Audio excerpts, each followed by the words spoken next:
we do. Wide rule notebooks, pencils, glue. We got crayons every hue. School supplies for your whole crew. Target's got everything you need to ready, set, go back to school. Welcome to the war room. We got Dez, Chill, Jimmy, PJ, B. Austin, the hot block commander. How you wanna end a 1 or 2 hour show to keep the brain running with the premise to talk sports on a national level. Bold with the topic, sorta like some rebels. When it's game time, they like the Fab Five during prime time. Sports conglomerates speak their minds a little bit.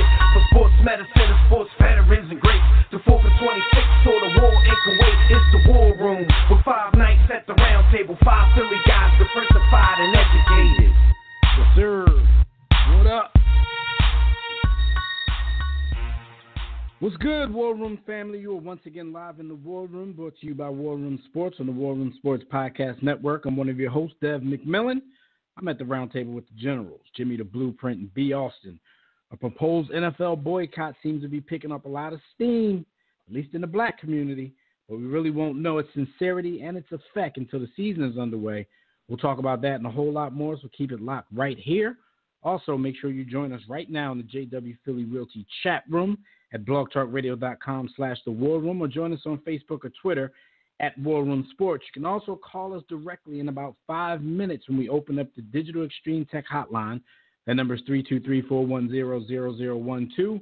During the week when we're not live on the air, be sure to check out the War Room Sports Podcast Network. Besides our own podcast, The War Room, you can also listen to shows such as The Broad Street Line and The Broad Street Line Express with Roy and Chris, The Tissue and the Tape Hip Hop Show with Phil Maddock and Savad, John Appetit if you like to eat with the Burtons, On the Couch with the Wilsons for all you TV and movie lovers, Cover 2 with McMillan and Purdue.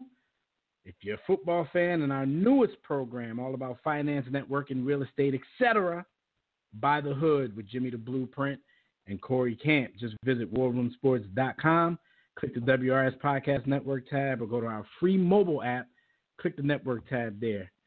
Fellas, yo, have y'all been following, first of all, before we get started, have y'all been following the Let It Burn saga featuring my man Usher?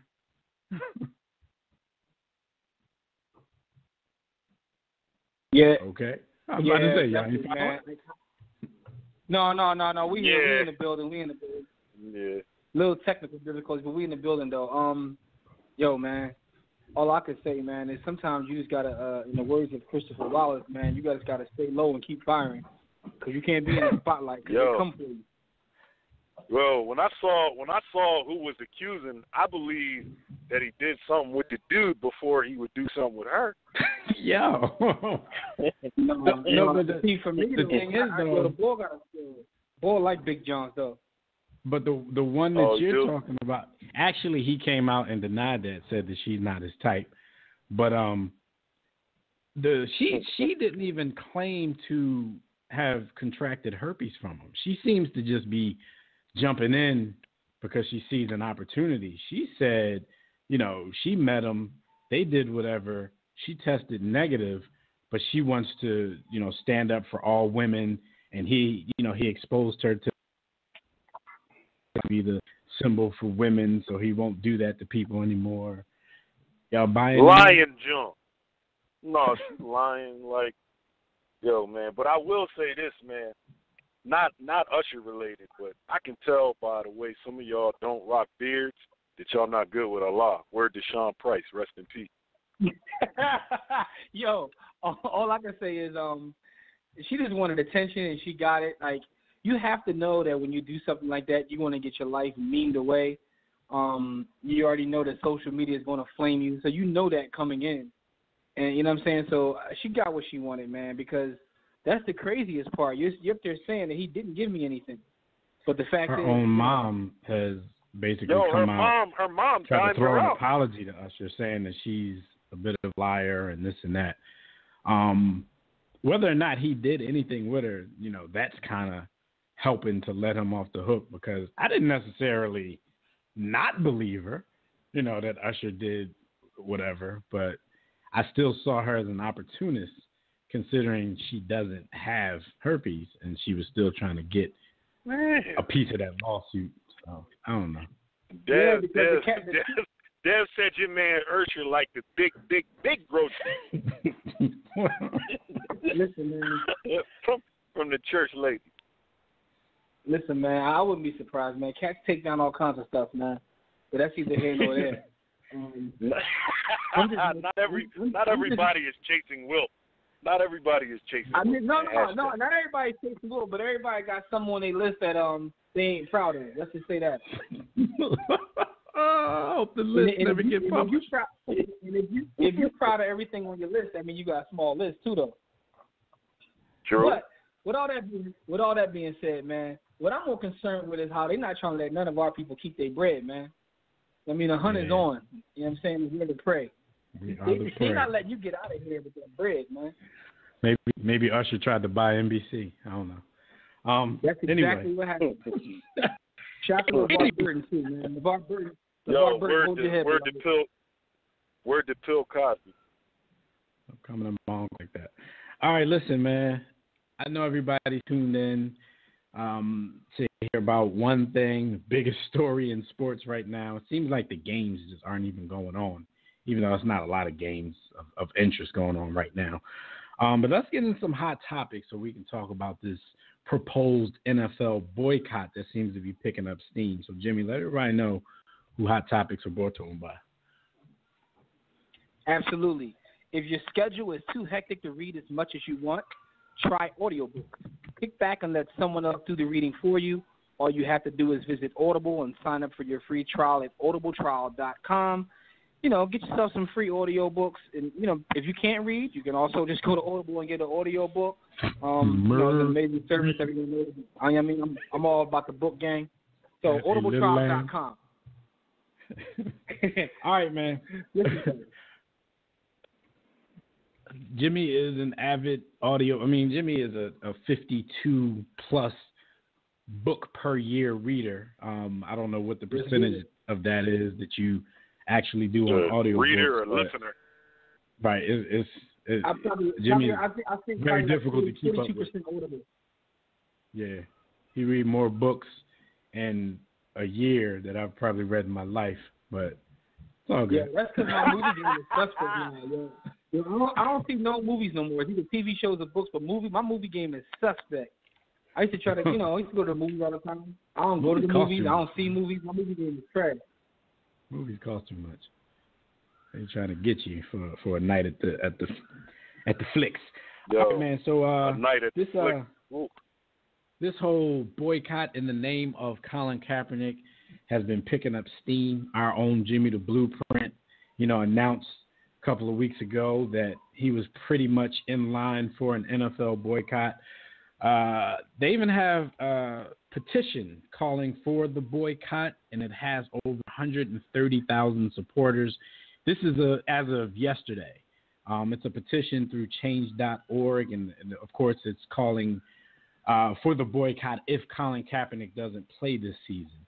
From the petition, it says, "We understand the NFL is very important to you. We also understand the purpose of Colin Kaepernick's protest is far more important than any games you will ever watch. Simply put, if things stay the same way for America, where all men are created equal, treats people of color, then your loved ones, friends, and children will eventually be affected as well." Gentlemen, give me your thoughts on this. Give me a minute. For me, it comes down to a couple things, and salute to you and our brother, old teammate Scott Speed, for the great dialogue you guys had on his show, Race Haven, which is another podcast. Shout out to the Race Haven podcast. But just listening to your dialogue just kind of confirmed what I already said that I was going to do, but it also made me feel like a piece of trash because it took for something so near and dear to me to wake up and see, kind of what the NFL is about anyway. Of course I love football. We all love football. But at some point, man, enough is enough. And, I don't even know whether this boycott can necessarily change something. But at the end of the day, one thing I do know about Kaepernick and what he's done is it's become the biggest story in all of football. And who would have thought that this story, there's actually preseason games going on now. Everything is talking about Kaepernick. So, the power is always with the people, but the thing is the people are never united, so therefore power doesn't shift. So we'll see what happens. I don't know if it was enough to make any dent in anything, but at the same time, I know I would feel like a hypocrite myself to do that because I supported the league for years. League Pass. I had the League Pass before it was a DirecTV. When it was Prime Star, and you could get it from Prime Star, then they got bought by DirecTV and the whole nine. Like, so I've supported the NFL for years. Yo. With the jerseys, with the games. Jimmy be dating himself. The hell is Prime Star? Yeah, Jimmy just told him that he's a man. Jimmy basically told him he's a man. No, that was my only point. I was sure there was DirecTV was Prime Star then. But anyway, my point in all of this is I've spent money with this league. I spent thousands, upon thousands with this league. But when I take a step back, and it's not just Kaepernick, when I take a step, and also Derek shared an article with me, I think it was yesterday or the day before, like, other reasons you shouldn't be watching the trash league anyway. And I'm like, oh, damn, I'm a noodle. Right. I'm going to get into that in a second. But go ahead, Ben, before I get into that. Yeah, the NBA is lit. There's a couple of things that really are weighing on my mind with this whole thing. Salute to those that want to make an economic impact and try and turn the tide of the NFL. But I would like to, if you can show me a demographic of the NFL's core viewer and core consumer supporter, I'd like to know what that demographic looks like. Because I'm not sure, based on ticket prices, that black people are all that present at NFL football games. You know, that's one thought that I have, and the second is really a part A and a part B. Part A, until a wealthy, I won't even say wealthy, until the white establishment comes out and acknowledges that what Colin Kaepernick is doing is patriotic, noble, and the right decision, and they acknowledge why he's doing it and how it weighs in on black cultures and the black experience in this country, I think that it's really, I don't want to say it's all for naught, but it's challenging to see where this ends positively for us, because it really shouldn't be about him getting a job. It should be about everything that he's standing up against to begin with. The second piece to that, the more impactful, is beyond white America's acknowledgement and them standing up for what is right from a human standpoint, not just a black and white standpoint, but from a human standpoint. The second piece is the players. Until the players recognize their power and role in this, which, the NFL is the weakest players union in all of sports, they say. I haven't even heard from their union. The players union hasn't spoken, or DeMaurice, DeMaurice is saying, I ain't losing my job.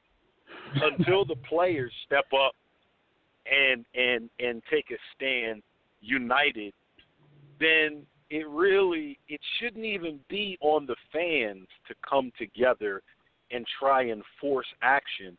It should be the owners, the managers, and it may even should start with the players. What you're saying is absolutely correct. So when I thought this thing through, and like I said, listening to Brother Speed, it became more about me feeling comfortable about my actions than me actually thinking I'm going to change something by not watching, if that makes any sense.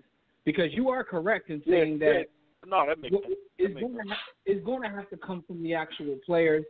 You know what I mean? Like you're always going to have that white guilt there, which will help. But in terms of just the fans overall, but like you said, demographically, I don't know if they're going to do anything. But the players really have all the power. We're talking about a league that's like 69% African American. Yeah, and it's not even about 69%. Question. I'm pretty sure some of the white players within the rest of that, the rest of the league also probably feel strong. But like you said, they're weak as a union, and salute to Chris Long. Salute to Chris Long. I don't know whether that comes from how he's showing them the lopes or whether he grew that on his own. But a question to you two players, you know, we just had a Hall of Fame induction. You know, how many of NFL players and former players do you feel are represented by LaDainian Tomlinson, and how many are represented by Shannon Sharpe?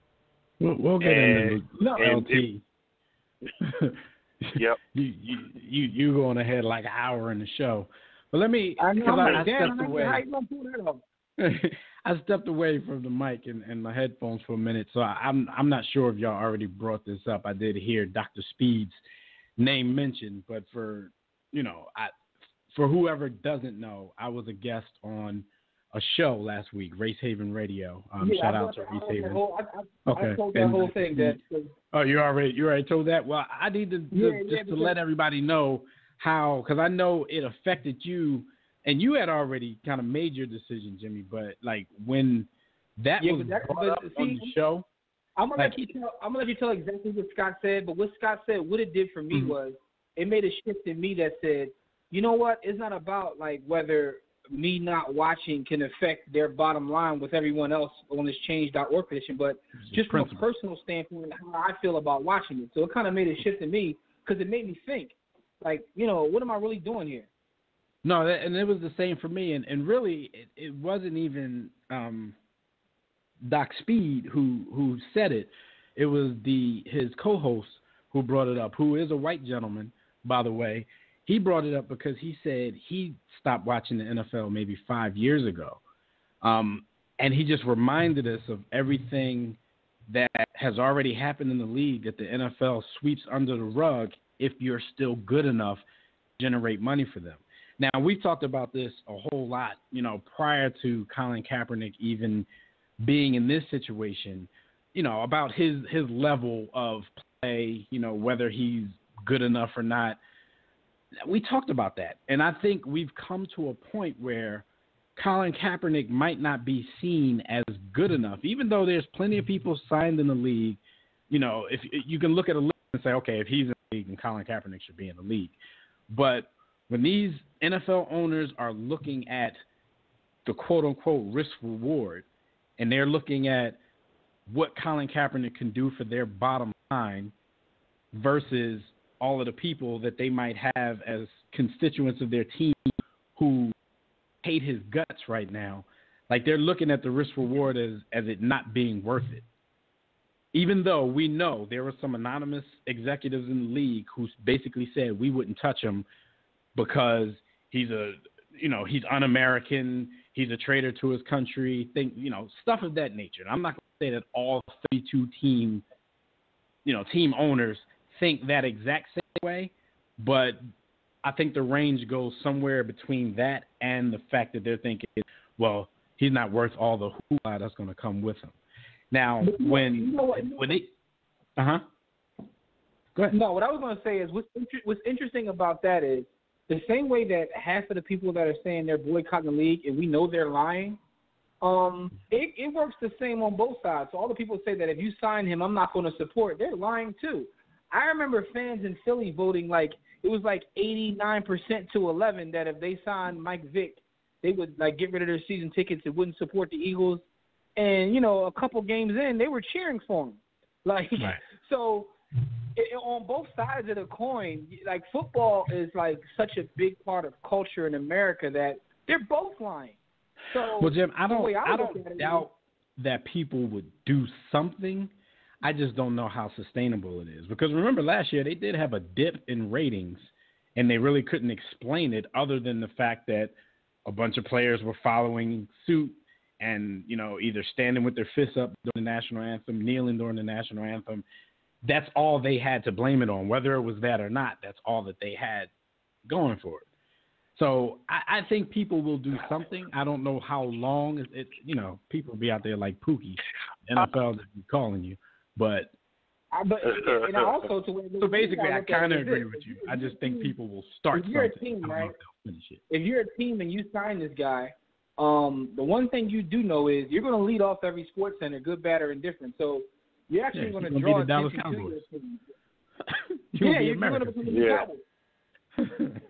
But Yeah. thing, So that's a great. You can't get enough players to come together and like move one way, right? We always have difficulty seeing players like come together like, hey, we're all going to do this. Whether it's like the Seahawks who have a lot to say, although your team passed on them as well.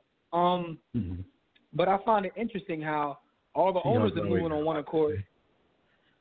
All the owners are moving on one accord without even having to have the conversation. They know they moving one way. Right.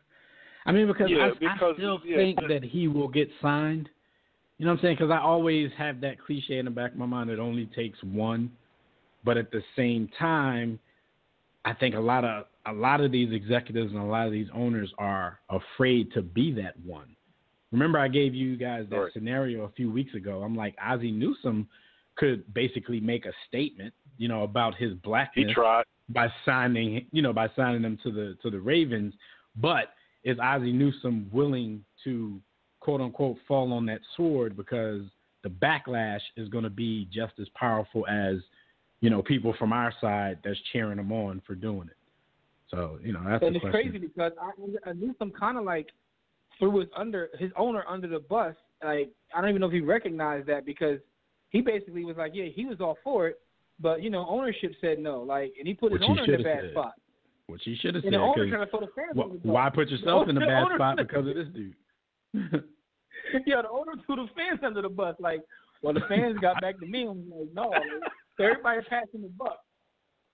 That's what we do. And then a funny, interesting point was made.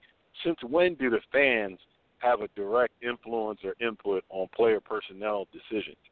Like, that was the most pass the buck thing I think I've seen in a long time. Like, it really was kind of coward. It was really kind of coward. It was kind of cowardly. And then Viscotti held this press conference. He had Roger Goodell present, and he even went as far as to say, well, we're bringing in Robert Griffin, so we're giving one of you Negroes an opportunity. I mean, we're not ignoring the Negro community.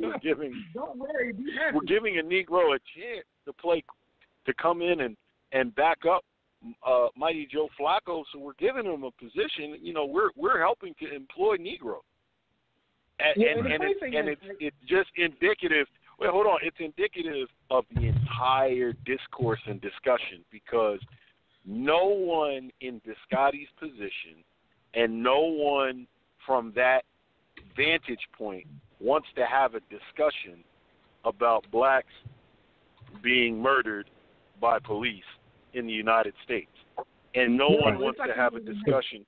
We're all the way at this point, Jay Austin, and they still haven't acknowledged exactly what it is that he's protesting. Yo, we're not even having the same conversations, man. Like, when I go in, because I try not to even get in social media arguments anymore, but some of the stuff I see is just like he's an American. He doesn't care about police or the troops.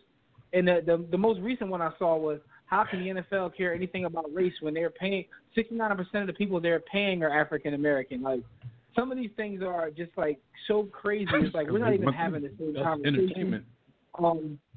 But getting back to the original point, the crazy part about all this is, and I kind of said this in our group chat, I was like, this might do more harm than good because essentially by having this protest, you're proving their point that you're bringing unwanted drama. Oh, so basically you're saying they're saying the reason why we're not signing him is because he's going to bring a lot of hoopla, like we just said. Yeah. What other backup quarterback is going to have a protest and a boycott at NFL headquarters?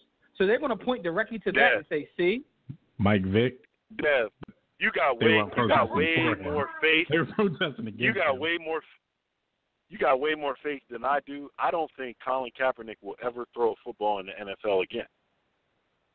Ever. I don't want him to. I really don't want him to. I'm just like, is there? I think that is there no one out there? Dog, they brought quarterbacks out of retirement who are admittedly out of shape to play before they brought the ball from the Arena League. Like, yo, they're not giving him a chance. He bragged about it. He bragged about being out of shape. I ain't even mad. I ain't even mad about the Jay Cutler signing because when we unravel and really do a deeper dive into football and actual football logic, I'm not even mad at that signing. I understand where that's going. Word to Stephen Smith. Nah, Jimmy, You done disqualified yourself. You don't watch football no more. From a pure football standpoint, but I've been I agree, and I also understand that's not going to be popular. People, there's a narrative about Jay Cutler that he's way worse than what he really and there's levels. There's levels to the analysis that has to go into this whole conversation. So before people dig up the archives on War Room Sports and hear me and you guys slandering Colin Kaepernick, let's be clear here. As a starter, when you're looking at, I would say, the top 24 quarterbacks in the NFL, Colin Kaepernick pales in comparison. Like, he shouldn't be mentioned as a starter's option on most NFL teams. What I think my position is, and yours as well, is you've got about 96 quarterbacks in the NFL, maybe more, when you count backups, when you count second string, third string, practice squad, probably more than 96. You can't tell me that Colin Kaepernick isn't a better option than at least 65 of those quarterbacks. That's kind of the issue. You mean it? And so then it gets into, better than RG3. Is he worth the hoopla? He's getting it out.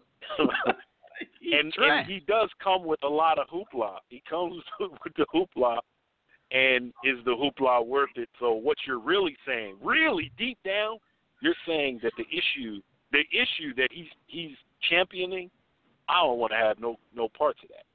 Whatever black people feel or say about black people getting murdered, but I don't want that around my franchise, which is really the effed up position that we're in America. All right, can I go back 10 minutes and finish telling y'all how, I felt like crap for the second half of that show appearance that I was on? And of course. I was kind of out of it. I was aloof, and I wasn't really even paying attention to the conversation after that because it really weighed heavy on my mind that it takes something. It depends on what you can take. It's like your level of tolerance, and it made me feel bad about that. It made Dr. Speed feel bad about that as well because you saw him all over social media the next day, admittedly being, a subconscious sexist because, we never wavered on this league when it let people back in who were, killing, putting women hiding in the trunk after, doing some unspeakable things, people who were accused of murder, people who were accused of rape, people who were accused of beating their women, stuff like that. Like, a lot of us never even wavered in our support for the league. And I hate the sound of the word support because I look at myself, and I'm sure you guys do too. You just look at yourself as huge sports fans. Like, it seems more selfish to me than me supporting them, but it is what it is. What we love supports something that we probably shouldn't be supporting. But that made a great point because it's like people only act on, I guess, what hits home for them. But it's a shame that a lot of this other stuff didn't hit home for a lot of people. You know what I mean? Like all of these crimes against women, and we're just like, we talk about it, we say okay, and then the next game come on and we just turn it on and watch. It's like it took this to kind of be the final straw, but I don't even know if it's the final straw because if something else happened that didn't hit home for us, I don't know if it would have built up enough for us to call that the final straw. So I'm telling you, I feel so bad about that, and this decision is difficult because this is a part of our livelihood. You know what I'm saying? Like, I go back to that word support. Like, I don't really look at it as support. At this point, this is how we make a part of our living. You know what I mean? And it's just a real difficult decision for me because if we don't talk about the NFL for the next 16 to 18 weeks, what the hell are we going to talk about? Yo, the decision is easy. The decision is easy for me. I'm not boycotting the NFL, and you can call me whatever you want to call me. I'm watching the NFL. He also like meet me in the parking lot. He gonna think about it. Yo, until I see movement in other areas that I believe I need to see for a sweeping change in the country, this is just like people putting on a hoodie after Trayvon Martin for me. I don't know about that. I hear you. Let's phone lines are kind of blown up. Maybe we should take some calls on that. See who agrees. No doubt. All right. We got the screen team, the first one, unless y'all know who that is. Let's go to Rob out in Cali. Got to do this quick. Hey, Rob, what's going on, man? You're in the war room. What's up, man? I can't do any AKAs, man. I'm trying to have enough. 21-12. Yeah, you got to keep your time because, we got to keep these calls quick. What's your thoughts? Boycott or no boycott? What you going to do? I think, and it's funny because you got two guys. You got B. Austin saying no, you got Jimmy saying yes. I think they're both right. B. Austin is right, and Stork his regards is saying, let's just go to Jimmy. Jimmy's right because he understands that something needs to happen. Like we need a protest, but the focus. But B. Austin's right because the focus should not be on Kaepernick. It should be what Kaepernick is standing but for. Even Jimmy says it's not really about affecting their bottom line. I'm paraphrasing. Jimmy can correct me if I'm wrong because he's not really sure if those are going to be the results anyway. Jimmy's protest is basically on principle. This is personal for him. It's not really about the affecting the bottom line. Yeah. As they would say in California, principality. Oh, wow. Yeah, I agree. I would think that a challenge should go up to the people who are against Kaepernick and who are like the Uncle Vicks and other people who say, you should cut your hair and something and stuff. Uncle Vic. And stuff like that. Like, like they should do a hashtag like Kaepernicking, like what Kaepernick did with buying brothers suits so they can get jobs, What Kaepernick is doing with speaking out, getting involved with the youth, and getting involved with his communities. I think a challenge should go out to those Kaepernick people critics. But I also want to point out that it's interesting the Dolphins picked Jay Cutler, which is probably the worst starting quarterback I've ever seen, Jay Cutler over Kaepernick because he's not the worst starting quarterback you've ever seen. I'm about to say he's not the worst starting quarterback. You must not have seen Quincy Carter. The only NFL. Yo, check it out. The only NFL owner that actually supported the players' protest was the Dolphins owner. People remember. Yeah, but when it came down to it, what happened? He didn't even take a look. The Dolphins didn't even take a serious look at him. It's easy to talk that talk. Rob, it's easy to talk that talk. But when it's come time to cut a check, you wasn't willing to do that. And by the way, real quick, B. Austin, Quincy Carter made it to the playoffs the same amount of time as Jay Cutler. That's all.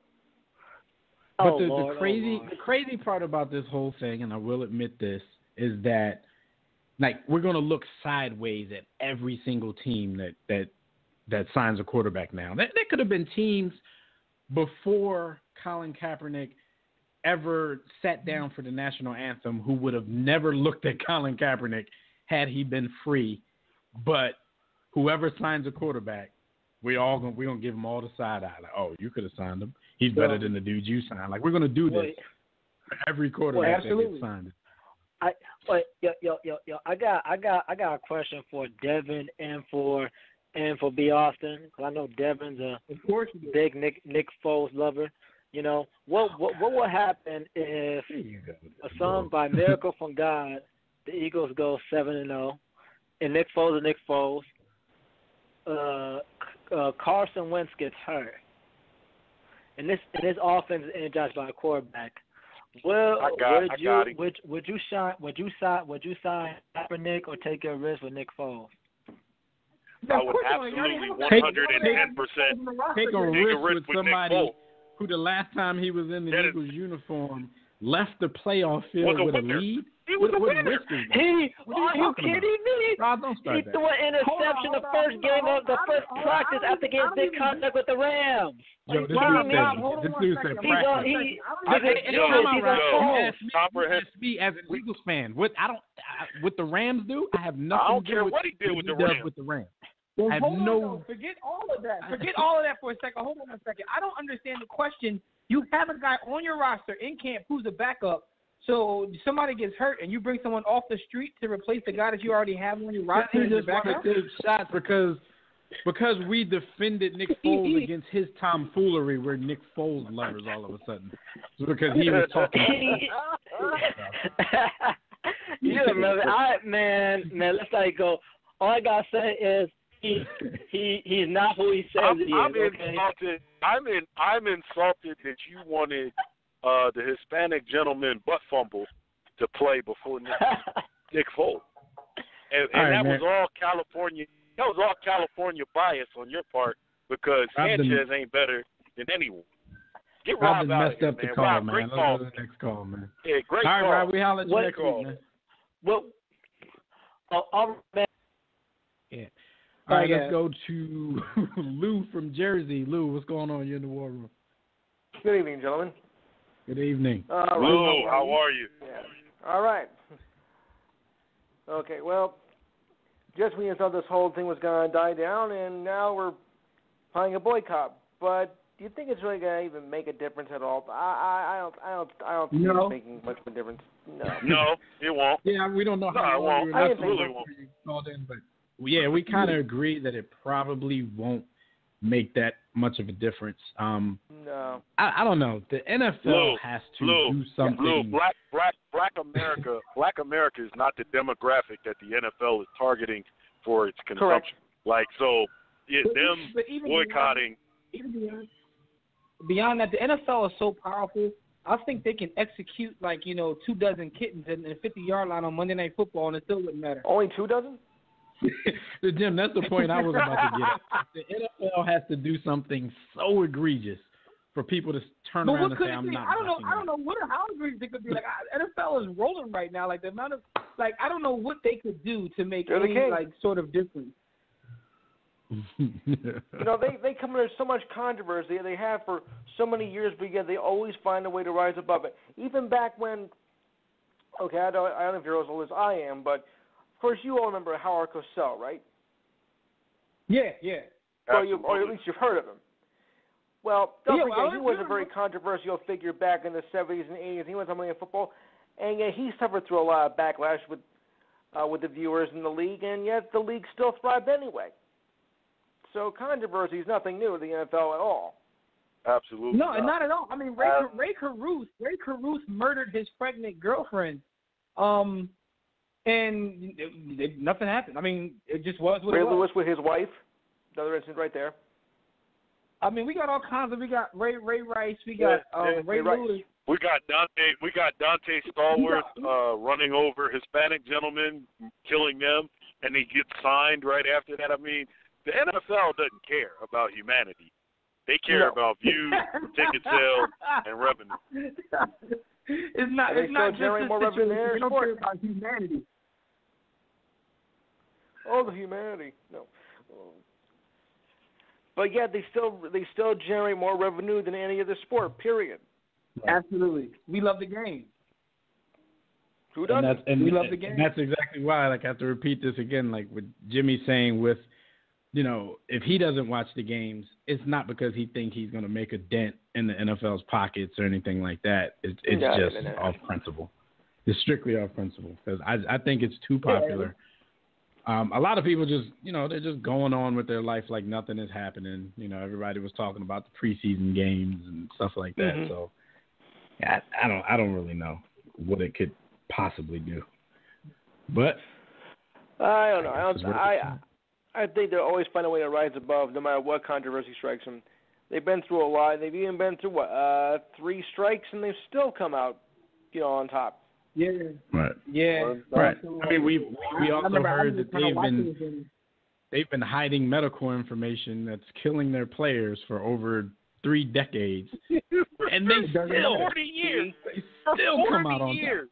top. And they have players that come out in defense of it. I'm willing to die on the field. So with that attitude, I mean, come on, man. Yeah. The Shield, man, it's bigger than life. Just about. All right, Lou. Thanks for your call, man. We appreciate it. Thanks, Lou. We appreciate you. All right. Take it easy, man. That is a great point. Is really, what can you do to the Shield, man? Like, seriously. I don't know. They withheld information that's killing their own guys. Yo, that's the craziest point. And like B. Austin said, and they come out like, so we still robbing for that Shield, like. Yo. But no, they come out tonight like, nah. He just had a headache. I'll give up 30 IQ points so that I can be an all NFL player. What are you talking about? I don't need IQ points. Players come out like, no, B, like, it's this when you start to say all the things that have happened, and you start going back in history, it's amazing, like how much we love this game. It really is. Yeah, they be like, 50-year-olds committing suicide. They be like, nah, Dave Dorson died of natural causes. What you talking about? It was Junior Seau time to go. So you can't. The Shield is crazy. Now there was supposed to be, I think August 23rd. They said Spike Lee was organizing a rally for Kaepernick, but Spike Lee has actually come out and denied that he was, the organizer for this. He tweeted it out. And a lot of people, he's followed by a lot of people. So I think a lot of people just assumed that it was Spike Lee. So he said, I did not organize and set up this process. However, I still support my brother in his stance on the injustices in the USA. So they plan to rally on August 23rd out in front of NFL headquarters in support of Colin Kaepernick. This is a question. I don't know if you got, and this is at 5 p.m., if you're in the New York area and you want to be a part of that. The address to NFL headquarters is 345 Park Avenue, New York, 10154. Again, that's August 23rd at 5 p.m. out in front of NFL headquarters. My question to you guys, and you might have talked about this when I stepped away for a minute, but when this is all said and done, even if Colin Kaepernick gets signed, okay, does that just call off all of the dogs? Everybody's cool now? Like, we're good with supporting the NFL? That's why it's misplaced and misguided, even if it's positive intention. All of these protests need to be tied to his causes and not his employment. Because even if he's employed, that doesn't do anything. Like, I could see an owner extending an offer. Now, this is very sinister, and it kind of buys into Jimmy's conspiracy theory, but I can see an owner extending an offer to Kaepernick, saying, if you're willing to be Judas Iscariot and stand up on this platform and microphone and tell these people to relax, man, I'll pay you $10 million a season to shut them up. Yo, somebody going to sign him and just throw him on the bottom of a bench, never to be heard from. We don't even want you to stand up and say nothing. Just shut it up. Yeah, I definitely could see that. If he does what you say, that'll be the worst thing ever. That's why I feel like his best move is, the one thing I can say about this is all this talk of him, and he ain't saying nothing. He out here just doing, he's doing good work, and he ain't even talking. Yo, my man is sending millions of dollars of food and clothes to Africa and standing up for black rights. He ain't saying a thing. Love him for it. Yo, also, to Dev's point, because Spike Lee just retweeted it, and all of a sudden it became a Spike Lee joint.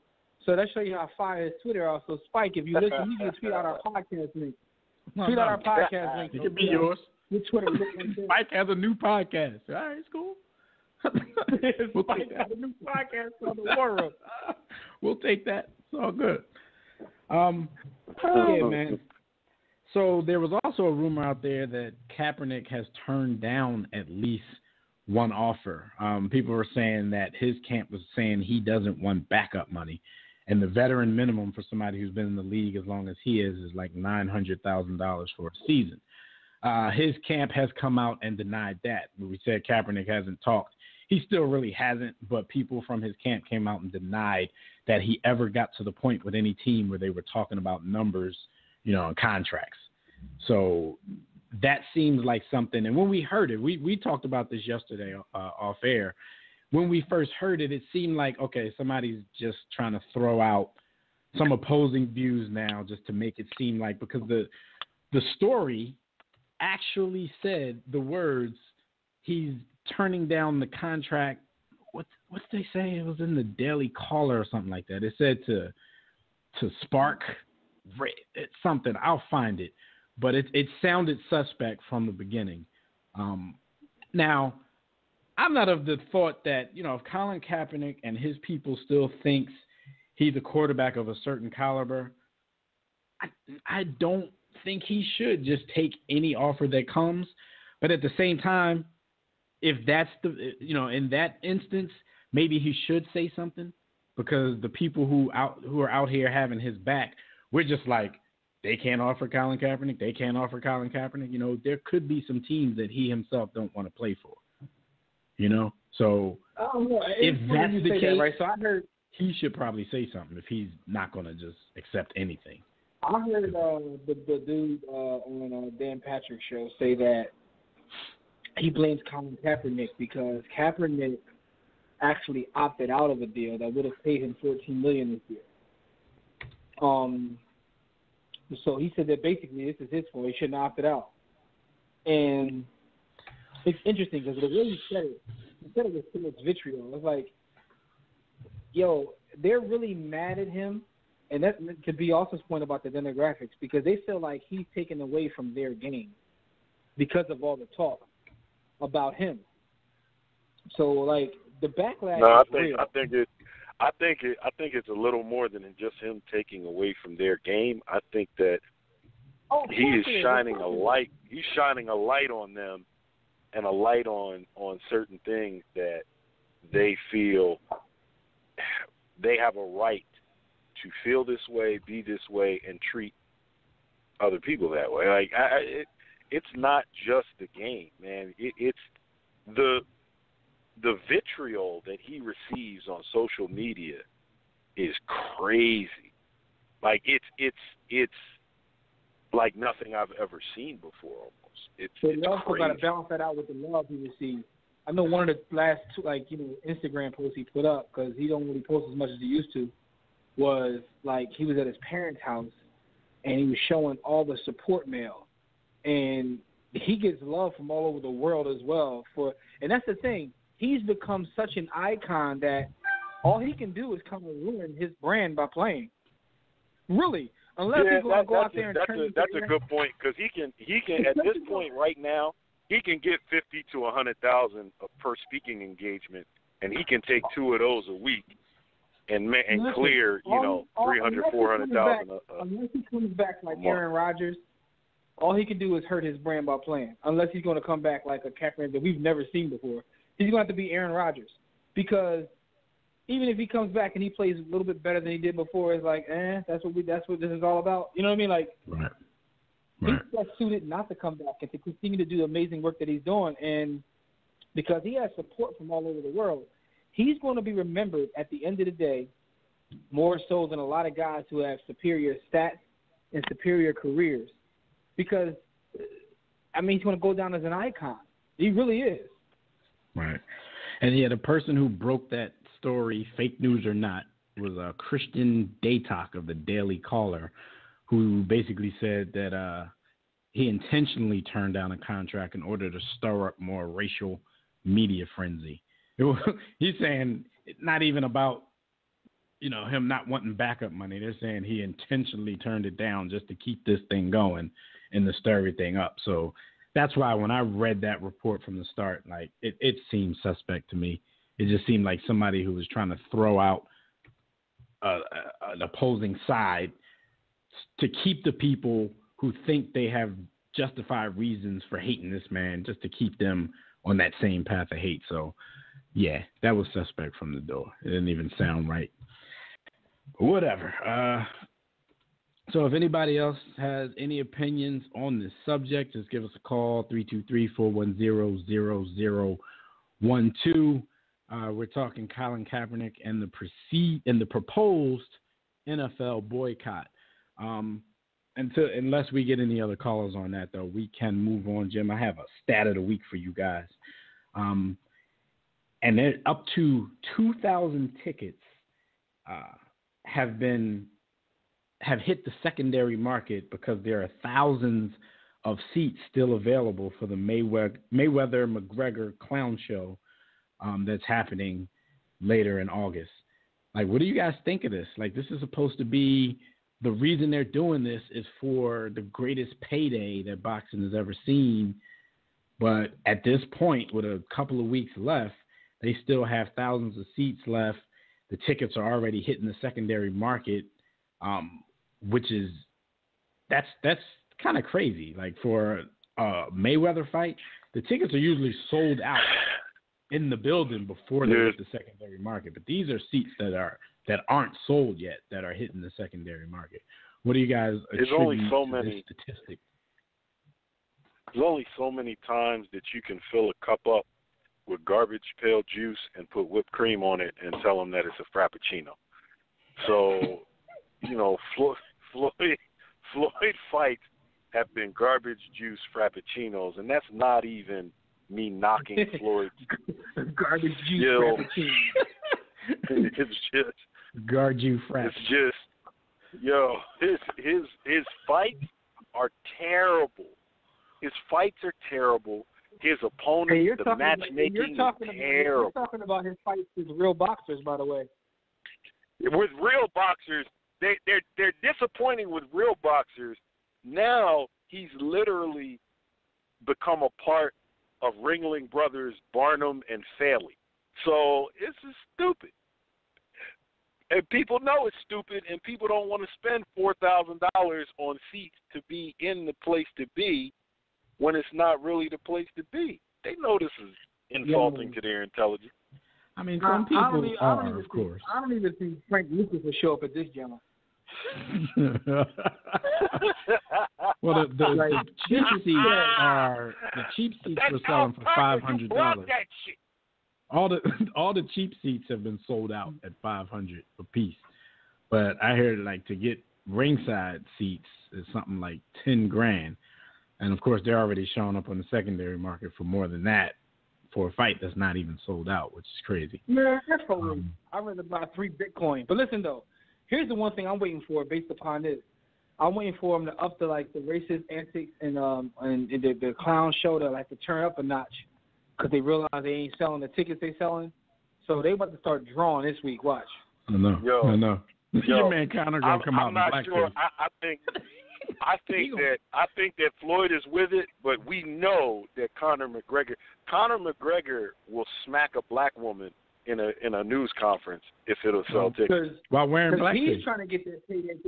Because he ain't had Floyd payday, so this is his first time trying to get that big payday. So he's gonna draw. He might show up at an alt-right rally and make a speech or something. Yeah, he really will, and that's a shame. But to B. Austin's point, Floyd actually did an interview where he's saying he's promising more action. He said he thinks he still owes his fans. He owes his fans from the Pacquiao fight, so he promises more action. I mean, but that's another last-ditch effort to try to sell the fight. Of course you're going to say that, and then you're going to get in there and you're going to do your Floyd defense thing. And you're going to run. I wasn't going to put it like that, but since you did, he going to do that. And rewinding, because we forgot to read messages from the chat room, man. Skyview and Jimmy would probably appreciate this. He says Ryan Leaf is greater than Jay Cutler. Absolutely. And then he was asking, where are Kaepernick's NFL supporters? But y'all, we all spoke about that a little earlier as well. He's not really getting any real, tangible support from any of his NFL brethren. The players' union isn't going to bat for him. You know, a few guys last year might have thrown their fists up while they were listening to the national anthem. But as D. Austin said, that's almost like throwing on a hoodie because Trayvon died. So. I like it. I like it here, and I don't want to lose my job with you, boss. Don't you think for 1 second I was going to do anything with that uppity Negro Kaepernick. I hate this yellow skin, boss. I want to stay and play foosball for you, Jerome. I love you, Jerome Jones and Mr. Busy Body. All right, well, speaking. Hold up, though. My thing is, this will be a great opportunity for Hacksaw Cam Newton to kind of endear himself to our community. Because, and by the way, that gave me Hacksaw Cam Newton. That's his nickname in the group chat. We call him the HCN, Hacksaw Cam Newton. If y'all don't get it, I'm thinking about it for a while. And when Cam come out, when Cam run out of the tunnel with that American flag, this one, trying to throw it in the face of Kaepernick, y'all gonna know what we're talking about. This will be an amazing time for the HCN, either him or Jameis, like the young black guy. If they was like, look, we not with this either. But the funny thing is, I want to see if anybody has the gonads to do that. What if a lot of people start kneeling, doing the same exact thing, guys that are already on the roster? There has to be guys at least thinking about it. I want to see some Dallas Cowboys do it since Raw has already threatened them. Well, his favorite player, Des Bryant, has already said, I love my white daddy. I can see Cam Newton coming. I can see Cam Newton coming out of the tunnel, and I'm really envisioning this right now because I believe it. I can see Cam Newton coming out the tunnel with that little blonde hair patch that he wears on his chin, with an American flag, in his right hand, and a blonde-haired, blue-eyed Aryan white chick resting on his shoulder as he walks out of the tunnel, bare-chested and oiled up like they used to do on the buck plantations back in 18. Never mind, I'm going too deep with it, but I definitely think Hacksaw. Because I wonder what happened, because if you remember that year when Cam had like his MVP season, he was playing out of his mind. He kind of regressed last year. And not only that, but if you remember at the end of the season, he was on some I thought he was getting ready to turn into a Kaepernick. I don't know what happened in that off season. I got a feeling the owner called him in and was like, whoa, dog. He regressed. I think the owner put a phone call in, like, we need this meeting real quick because you're getting kind of like too loudmouth. I thought Cam was on his way, and then all of a sudden he turned into Hacksaw Cam Newton and started talking about the 8 inches of skin don't make a difference. Right. So, and you remember, Jim, earlier in his career, that team owner was telling him not to get tattoos and this and that. So I guess he just had to reel his Negro back in. Basically, he reeled his buck in because he's complete. Now he's Hacksaw Cam Newton. And B. Austin, we already said that he's going to do one better. He's actually going to come out there and he's going to sing the national anthem, Carl Lewis style. Uh-oh. Cam won't do one better. Not only am I not yelling, he said, I'm going to sing this, man. Sing it Louis Armstrong style. But listen, Skyview in the chat room, he's like, what's the name of the black guard on Life? I think he's talking about the homie Hoppin' Bob, who was responsible for the gun line ball. The gun line ball. Yeah, he's talking about Hoppin' Bob. Let me get him. They came close to the gun line ball. All right, we're gonna Jimmy gonna let us know what happened while y'all were on the grind this week. But before he does that, I'm gonna let you guys know how you can get in touch with us every day. You can check out our website at warroomsports.com. While you're on the site, make sure you take your time, look around, browse, click on the Contact Us tab to send a message about the company, the show, to inquire about sponsorship and advertising opportunities, joining the network, or any other business you might have with WRS. For general inquiries, email us, info@warroomsports.com. While you're browsing the site, click the Memorabilia tab, buy some of that small baller brand merchandise. Click the Blog tab to read our latest articles in the All's Fair in Sports and War blog. Then click the respective icons and tabs to follow all our social media platforms, to subscribe to our iTunes podcast, to watch our webcast at War Room Sports TV, to listen to the WRS Podcast Network and to download our free War Room Sports mobile app on Android or iOS to get everything I just mentioned on the go.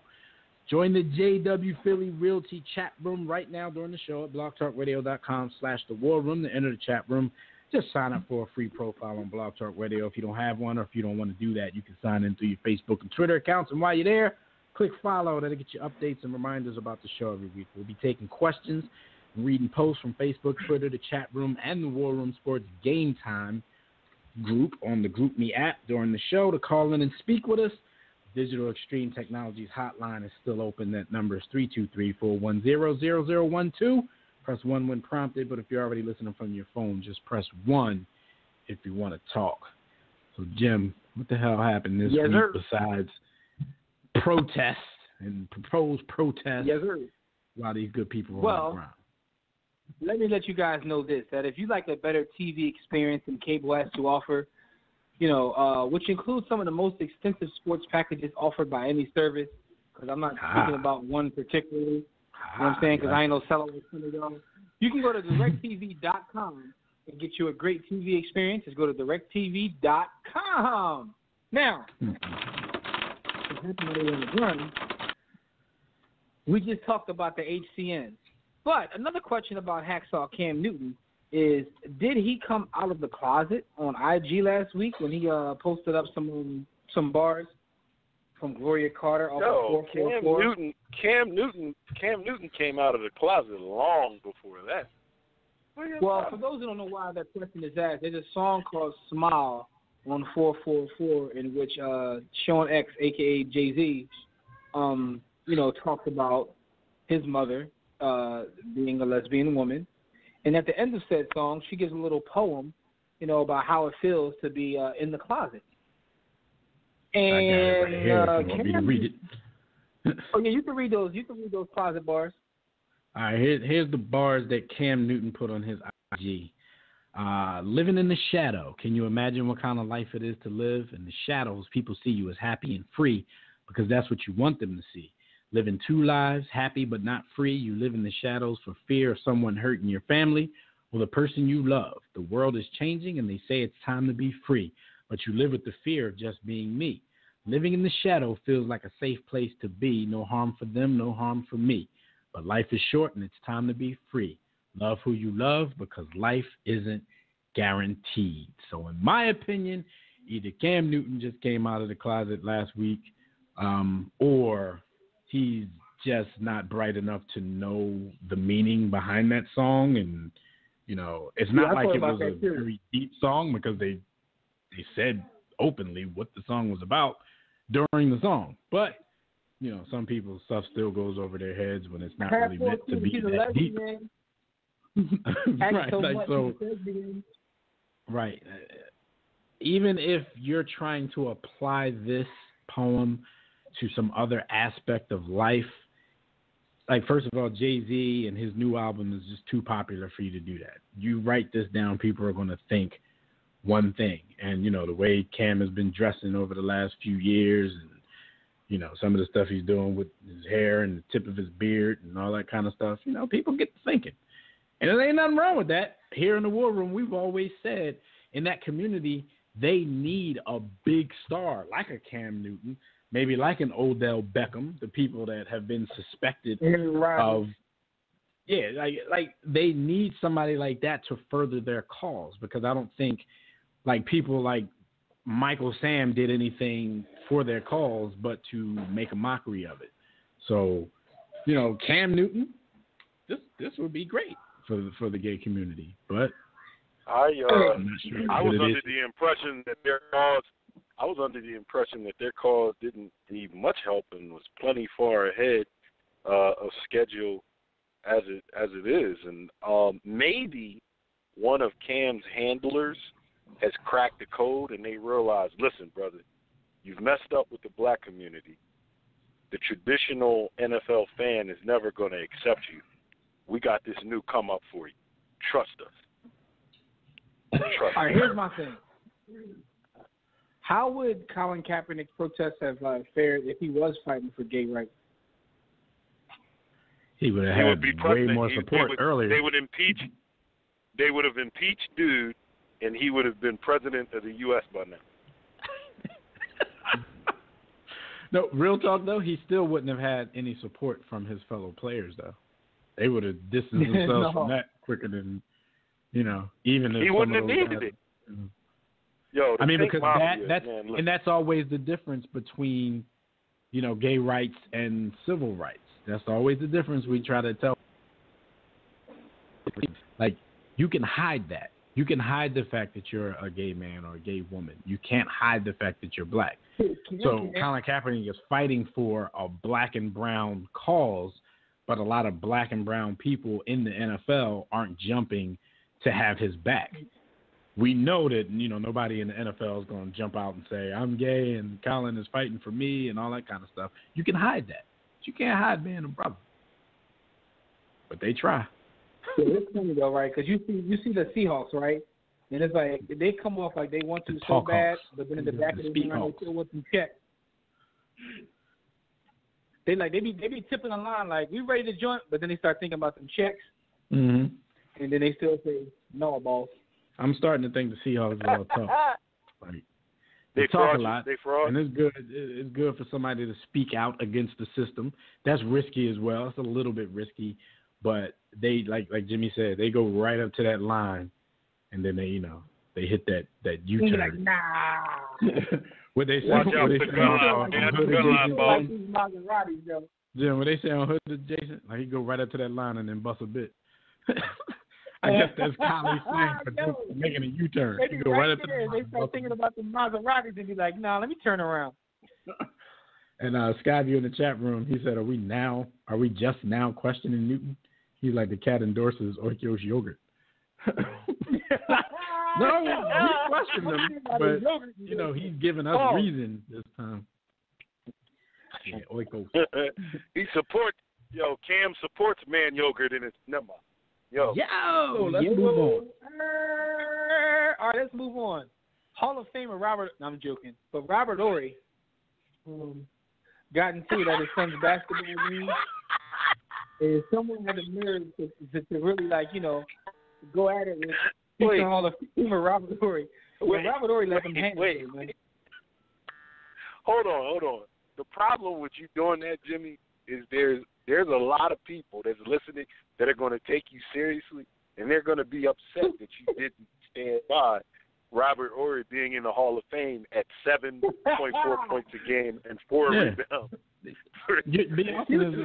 lot of people like, what y'all laughing at? Why y'all making a joke out of it? He is a Hall of Famer. Future Hall of Famer, Big Shot Bob, a.k.a. Robert Horry, really let his hands go. Like, what's wrong with him, at his son's basketball game? All right, first things first, before we even get to Robert Horry, doing his best Pacquiao impression.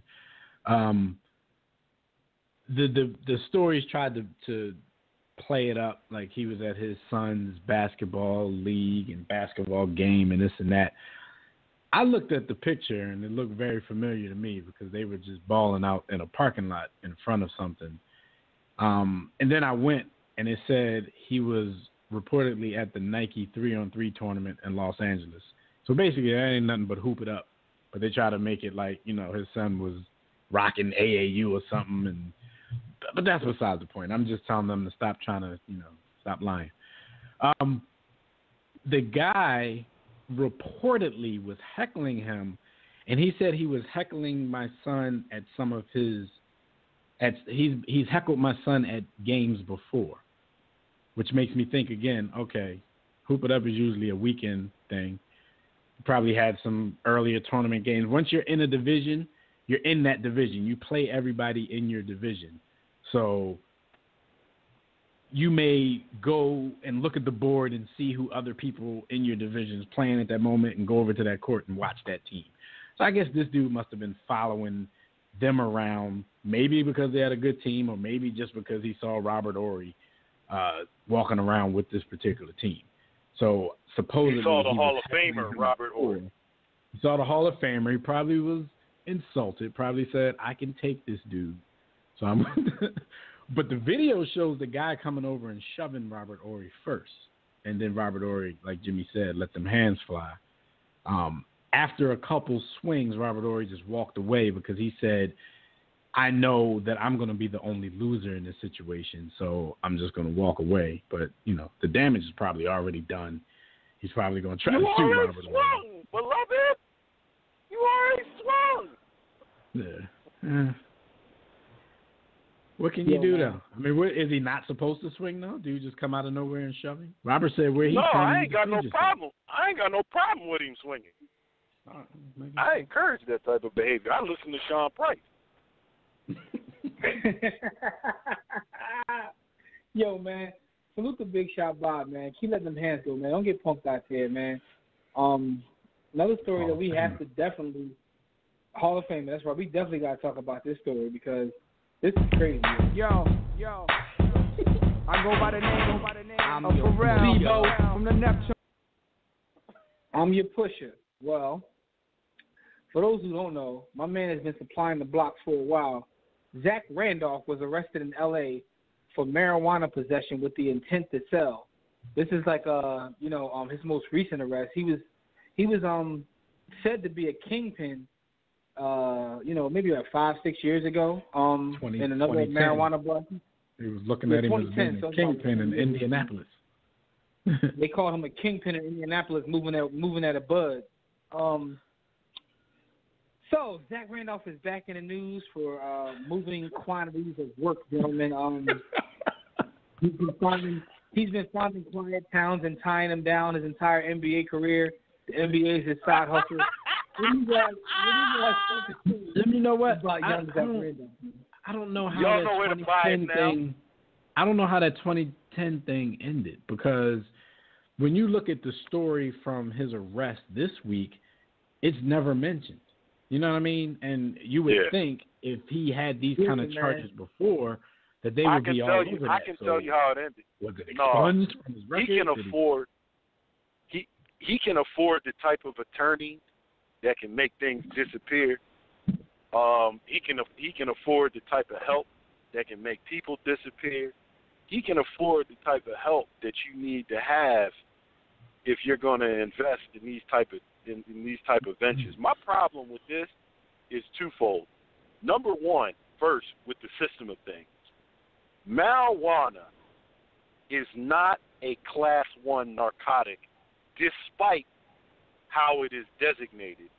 And there's all types of people in at least 20 states, namely Colorado, who are of the same persuasion as ownership in professional sports that are making millions legally off of marijuana use and marijuana consumption.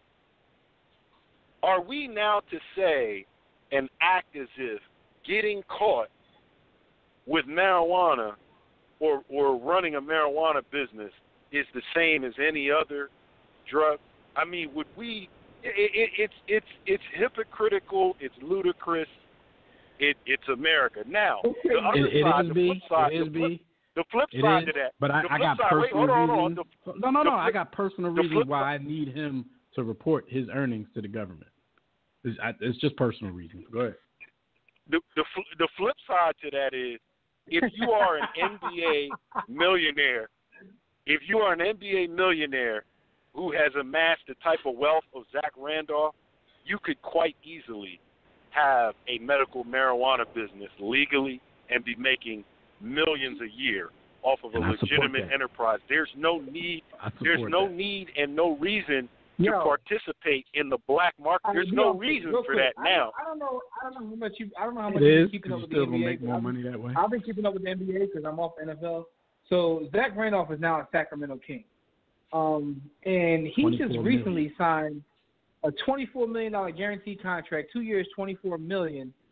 And maybe a week after that, this happens. Like, my man just signed for $24 million. You mean he just re-up for 24 million? That was his re-up. Yo. Listen, man, I'm invested in the marijuana business. I don't put it out there because I talk about it all. You know what I'm saying? So, and like Dev, I need him to do it the right way, man, so he can report these earnings so my stocks can go up. But with that being said, snitch on Zach Randolph. I'm not saying I know where this particular report came from that got him arrested, but yeah. So I think that we're all involved in that industry, and I will say no more. As Rafe and my brother Rafe is told to say no more. Say no more. Listen, I'm gonna put it like this, man. Like I told my mom and pissed her off. I said I bought some stock in Coca-Cola and also these marijuana gentlemen, man. So I got the coke and the weed. But anyway,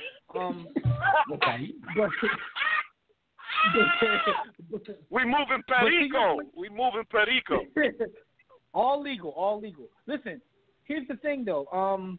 I get your point though, B. Austin. It's kind of funny because last week there was like a story on Good Morning America with like suburban moms that smoke weed to deal with stress, and I'm like, yo. Meanwhile, in certain neighborhoods they locking us up and throwing away the keys for the same ish.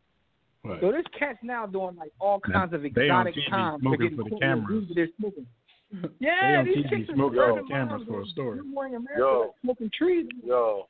That's it goes even further than that, and we don't have time to go into that. But the whole heroin epidemic, when it's inner city African American faces, now it's you're throwing away the key. But now it's the pill poppers and the skateboarders. We've got to treat them fairly. We have to nurture and we've got to change the culture and get them help. Why? Yeah, what are you talking about? It wasn't on that. Throw them under the jail.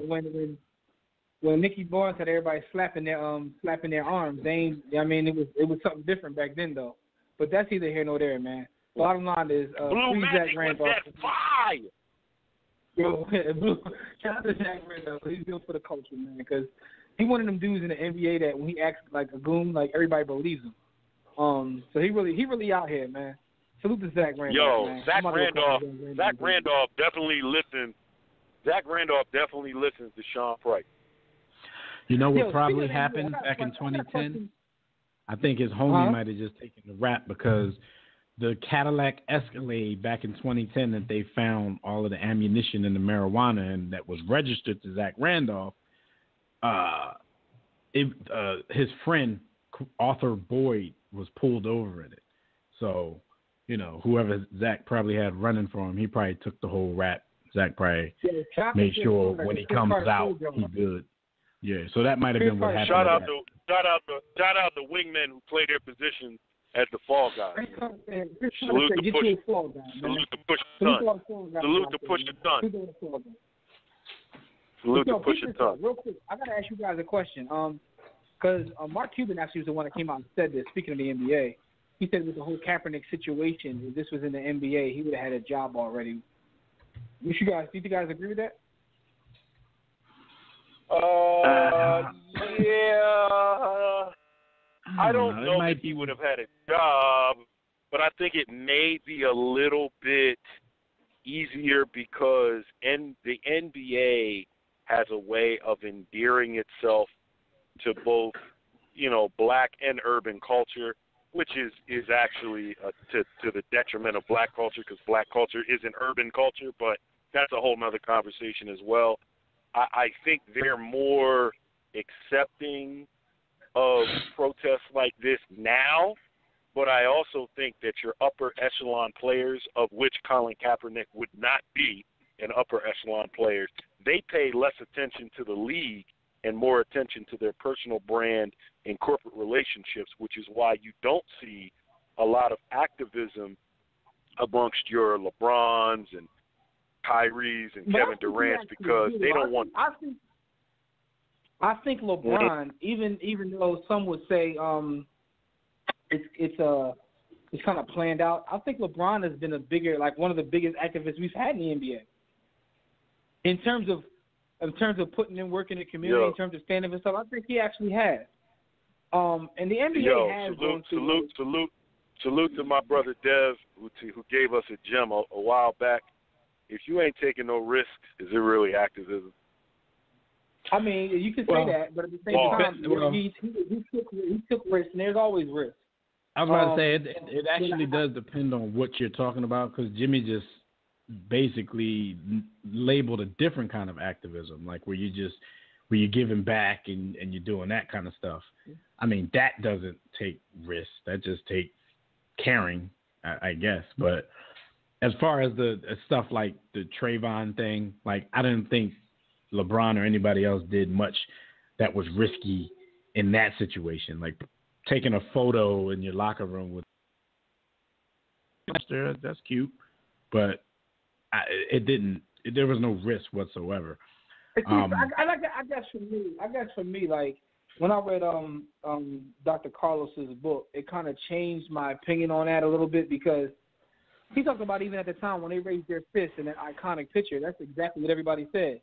What did they have to? The race was over. What are they really doing? Like they're just putting their hands in the air. It's not a big deal. But over time, it took on a life of its own. So I think that right now that's easy to say, but I think that picture, like, years from now, but even beyond that, I mean, that wasn't the point. The point I was making is like the NBA has been through its own, kind of issues with race or whatever, and so I don't know whether what Mark Cuban was saying is correct because of what B. Austin said.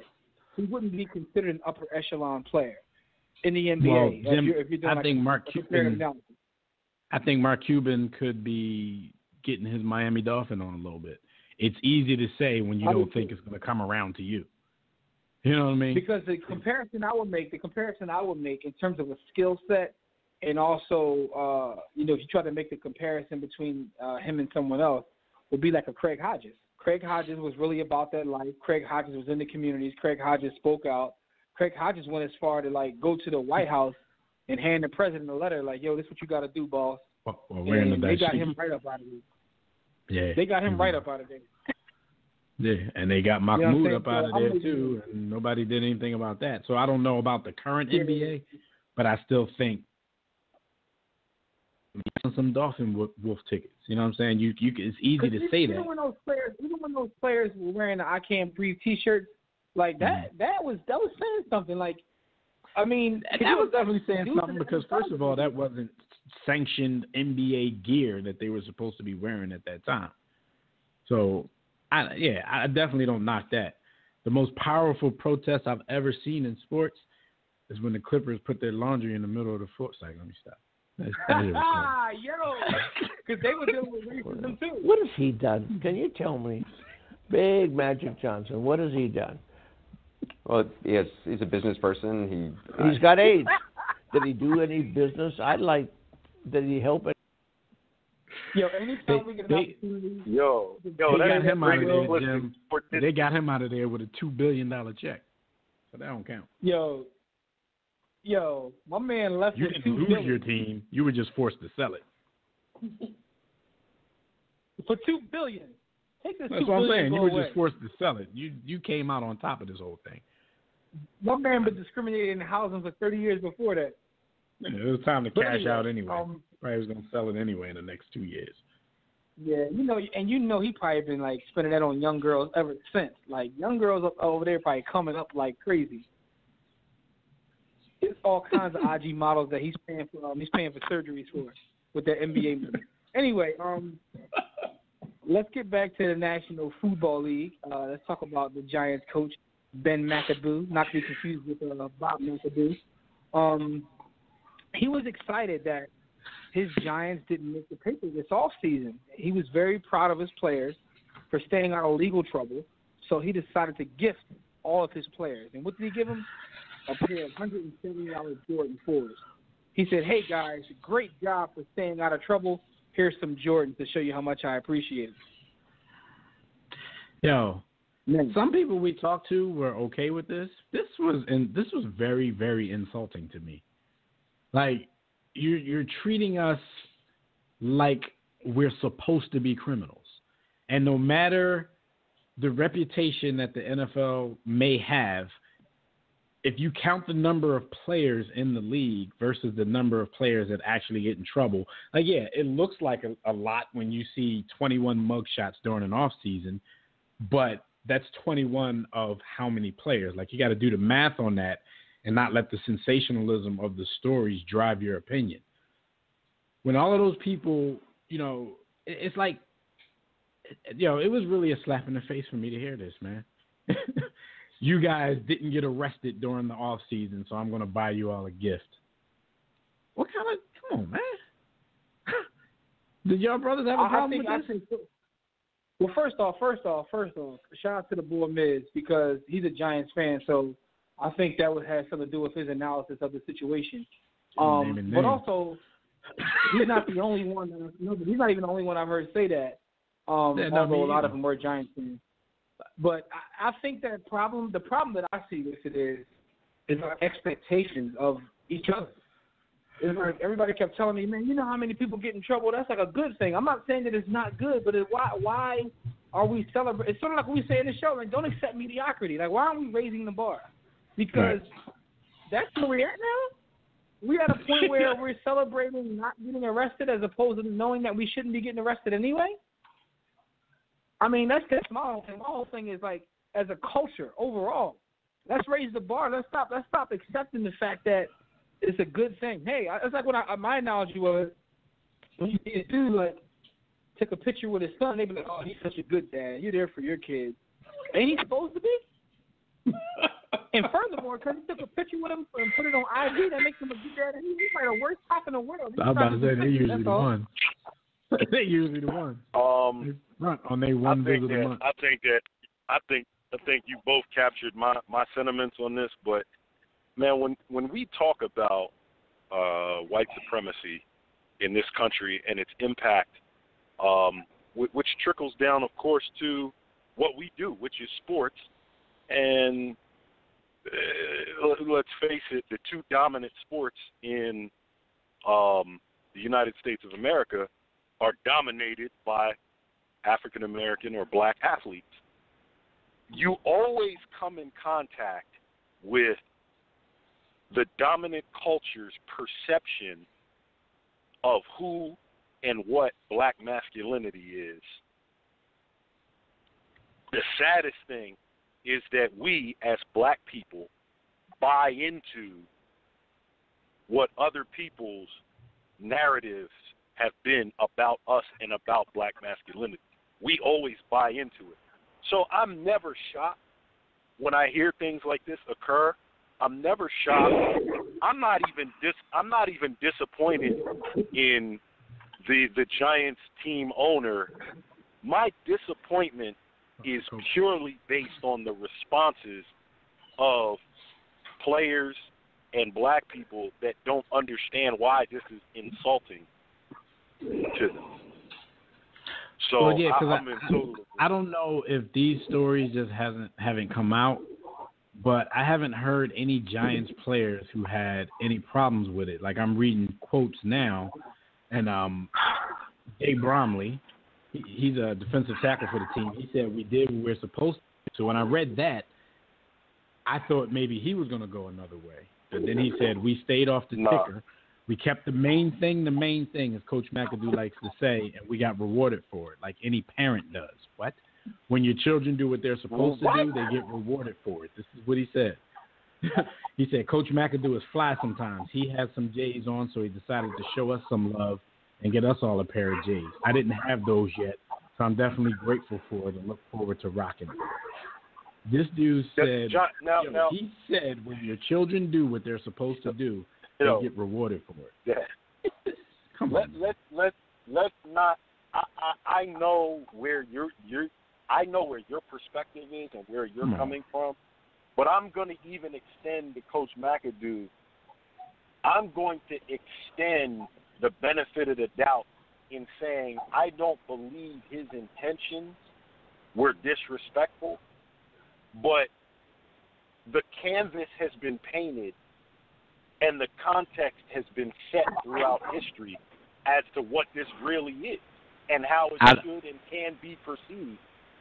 I agree, B. I agree that his intentions probably weren't malicious or disrespectful, but it's subconscious in the minds of people that that's what we are. Yes. Like, I expect you to get in trouble, but since you don't, oh, my God, I'm so proud of y'all. Here's a gift. And to give you a number earlier, you talked about statistically, there's over 3,000 players in the NFL in any given season. And you remember we had that all season when like 21 people got arrested, and we were like, oh my God, they're just tripping. They drawing in the NFL. Everybody's getting arrested, but Would you say the percentage is on that? Like, it's under 1%. It's under 1%. Yeah, so very minute number. It's like 32.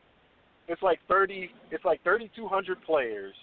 70% of them are black, and 21 players get arrested. Even if you want to play the numbers game and say, well, most of those 21 were black. Well, most of the league is black. So what would you expect? Most of the league is black. So that's not ascribing criminality to blackness. That's just pure right. numbers. I feel you, but you're not rewarding me for not going to jail during my time off. Like, come on, man. That's too much. That's too much, man. It really is. Yo, man, that is way for much. I'm cool on that, man. Like, you know, I've been on record as saying I don't like no Jordans anyway. So you definitely give me no Jordan. Jim would have been back with Jordan. But I've been on record saying you lying because you definitely like them 11.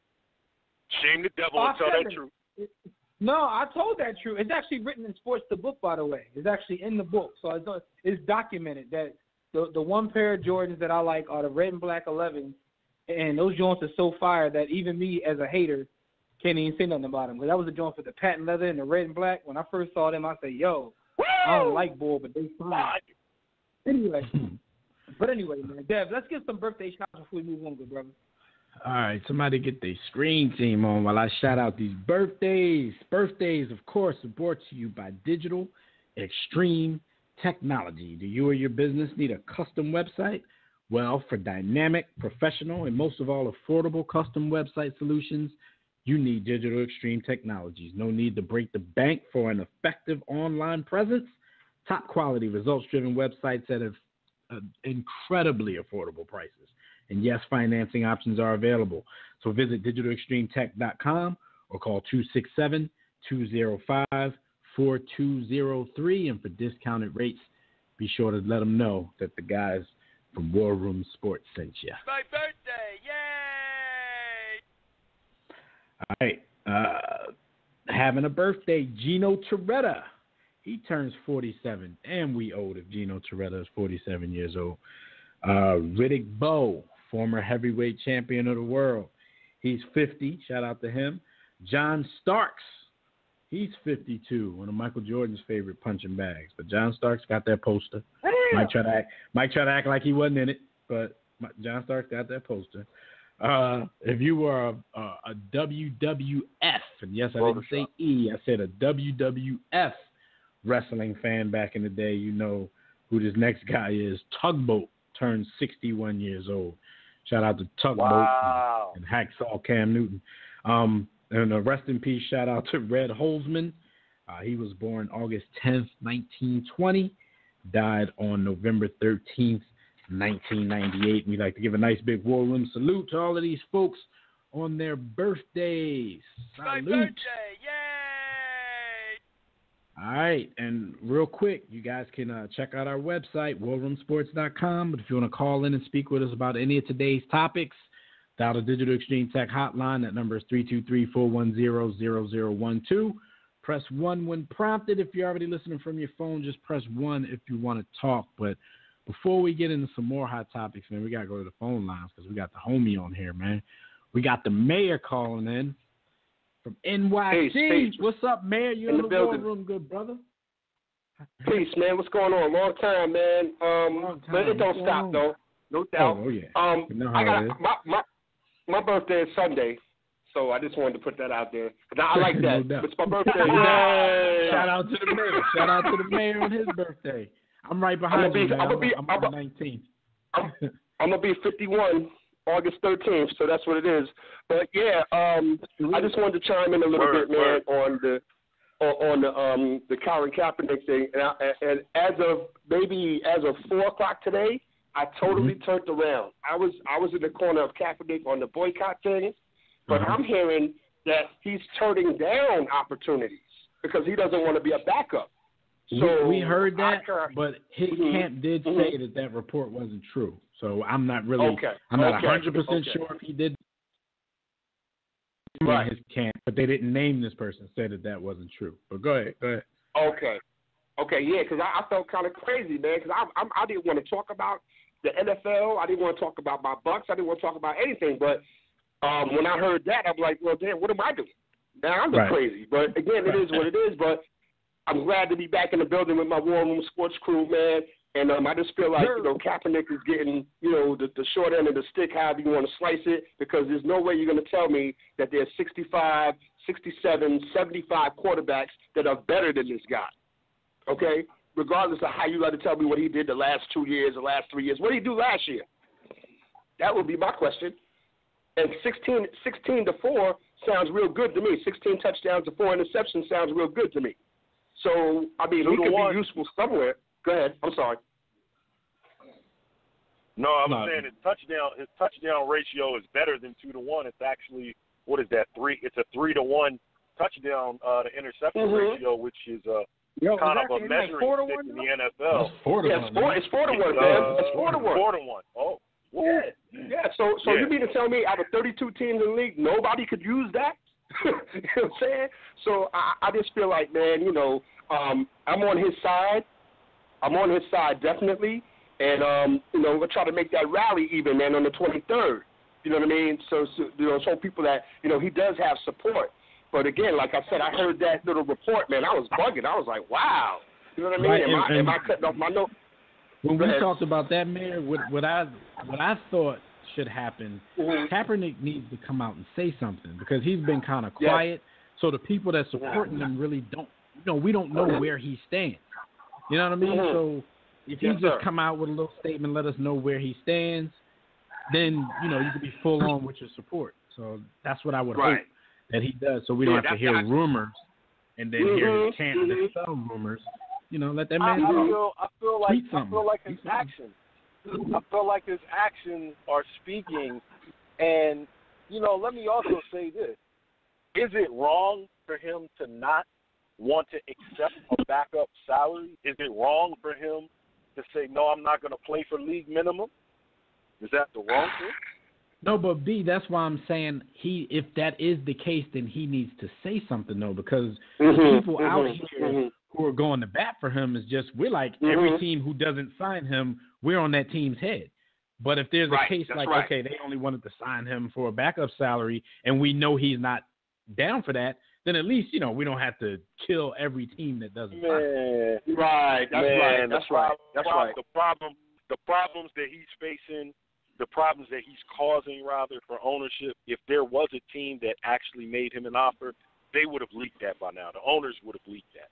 Because that makes them look that's true, because it makes them look like they took a risk. So they would have bragged all about it, like, yeah, he turned us down. No, I agree with that, wholeheartedly. But one other thing, because you said his actions speak. His actions speak for what his cause is, but he hadn't said nothing. We really don't even know if Cap still really wants to play in the NFL. He hadn't said nothing. That's true. Like I said, so we're killing every team that doesn't sign him, but we don't even know how bad he really wants it. And we talked about that a few weeks ago. We were like, well, Cap's not – he don't seem to be begging to get back into the league, which is a cool thing too. But I just want to hear something from him so I know where to put my support. He taking meetings, flying to Seattle and Baltimore. He wants to play. Wanting to play and begging to play, two different things. The fact that he didn't take that's two different things. Yeah. The fact that he didn't take Michael Vick's advice and go get a haircut or nothing, that shows me like I'm not begging these dudes to be back in the league. So when Uncle Vic was like, "See, boss, I cut my hair and I used that lightning cream. You gave me." and then Vic showed up on Ratchet Reality TV. Can I add this for a second? So many people are against Colin Kaepernick taking his stance, but then you have the people that support Colin Kaepernick. Okay, so I was discussing with my girl, like we was just sitting around talking. She liked to talk sports. That's why we together. For everybody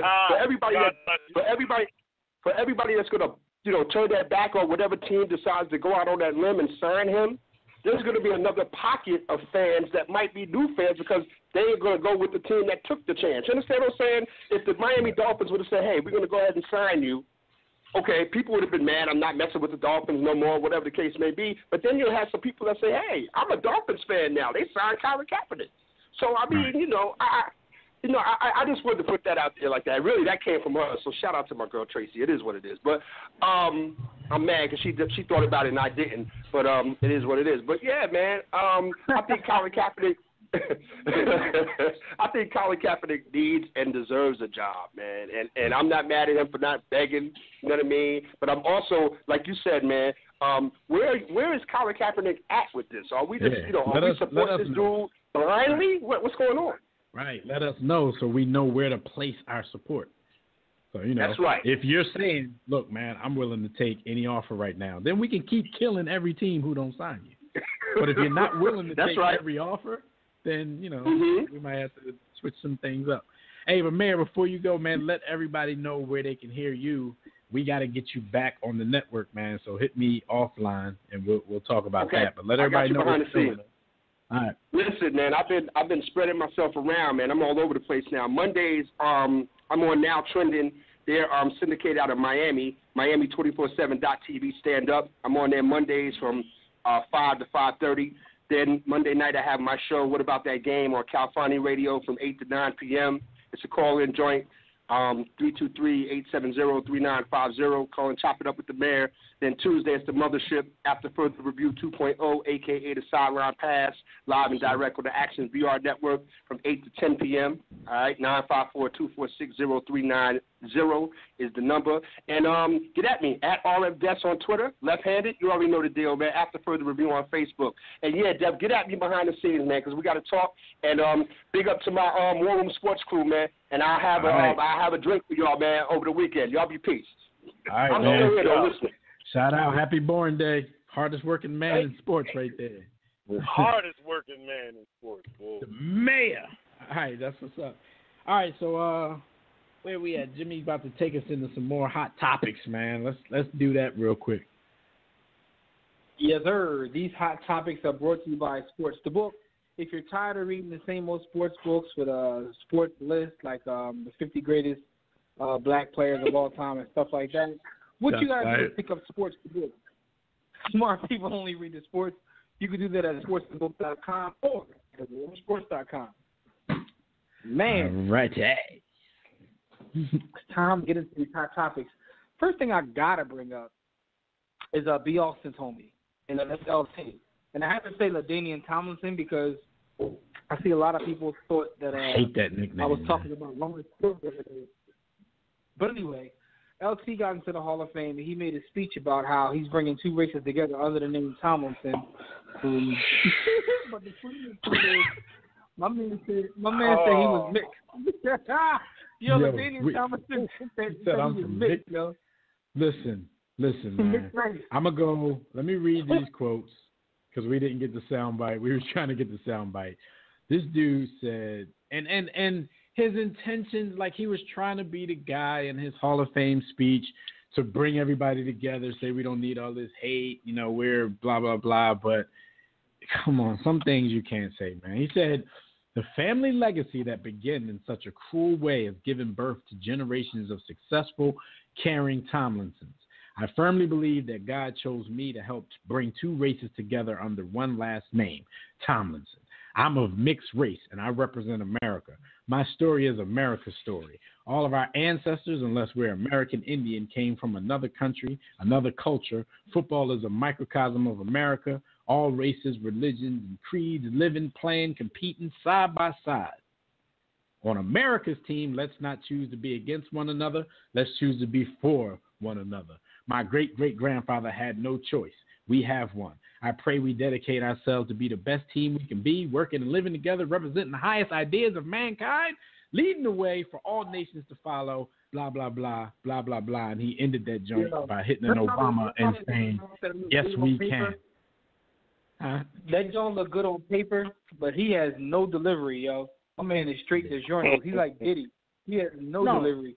Because when you wind back up to the top, like the family legacy thing and the one name and I'm mixed race and Like, those aren't things to necessarily be proud of. And I know he did sneak in there that it began in such a cruel way, but to me, it just seems like you're proud of your, I don't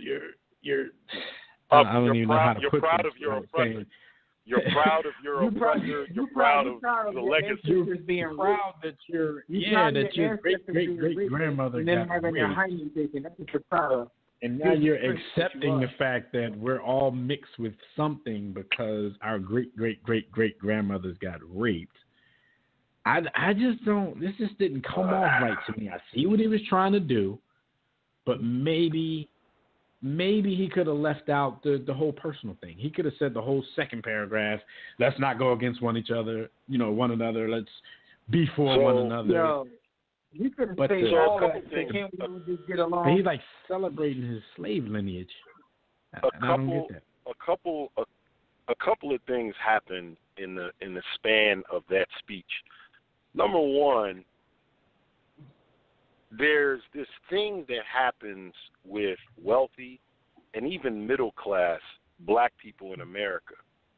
We tend to think that our socioeconomic status somehow separates us from the traditional ideas of blackness, which shouldn't be anyway, and makes us more acceptable to general American culture, more acceptable to white people is basically it. And so basically when you look at... They think they're not black, they're OJ. Okay. Okay. And I understood where he was coming from too. So if we want to get real technical and we're not just doing it for the giggles, because we are going to laugh. LaDainian, if you listen to the War Room, we are going to laugh at you and make fun of you on future episodes. He's really one of my favorite players. I think that he meant, like you said, Deb, I'm going to give him the benefit. He meant well, but he took an angle that is so misinformed and doesn't acknowledge history, and that plays into the hands of white supremacy as well, because there are so many white people that just want to sweep what has happened in this country under the rug, and they want you as black people to do it just as we want white people to stand up and acknowledge, not necessarily even take responsibility, but acknowledge what happened and its effect on present day. He's sweeping that under the rug with that position completely, which is a disservice to what he's trying to accomplish. I know he's trying to give him the benefit of the doubt, but let's get back to this slander, though. Yo, how arrogant are you that God said, you know what? Let me put the power in the hands of this tailback to bring the races together. Man, he thought that was his Martin Luther King moment, man. Leave that man alone. Yeah, come on, man. You trying to have I have a dream speech at your Hall of Fame. FOE, man. God was he was trying not to go to Michael route, man. Just diss everybody. He's gonna bring all races together. Of all people in the world, he's gonna pick Damian Tomlinson. Don't think I am Pete that there was another running back that got in with that class that shouldn't have got in. Yo, who was that? No TD slander right now, dog. You know what I'm saying? This is my last couple months as a Broncos fan, so no more TD slander. Once the preseason ends, that's it. Yo, I'm cutting off all sides to the league, man. I'm full NBA mode, man. Matter of fact, I ain't even an NBA fan. I'm Big Three right now. I'm rolling out with the Big Three. I'm a fan of the Big Three. I've never been a big preseason training camp guy, so it's like now, like I'm not paying attention to it at all. And I was like, I could go on and say, this is my protest, but I wasn't gonna watch this stuff anyway. I ain't gonna front. I thought about faking the phone. Until I make my decision, I'm not gonna watch anything. I'm a Big Three fan, man. That's my league right there, man. I support the Big Three, man. I mean, I'm trying to buy the Big Three season ticket, man. So I caught that. Who you support? Company or Trilogy or Killer Threes? I'm trying to do John kind of corny. Yo, I'm gonna tell you what I support, and I support Al Harrington abusing these old men and middle-aged men. That's what I support Al Harrington abuse. Yo, speaking of basketball though, let me ask you guys this question, man. Ben Simmons had his IG post, and I know Dev saw it because Dev was all online getting hype about it. I'm hyped. And Ben Simmons basically is like, yo, the Sixers are going to be a problem. I'm even better now than I was before. I'm paraphrasing. I'm better now than I was before. Everybody be scared. It's going down. So the question I have is like, what do you think about Ben Simmons? Comments up even more.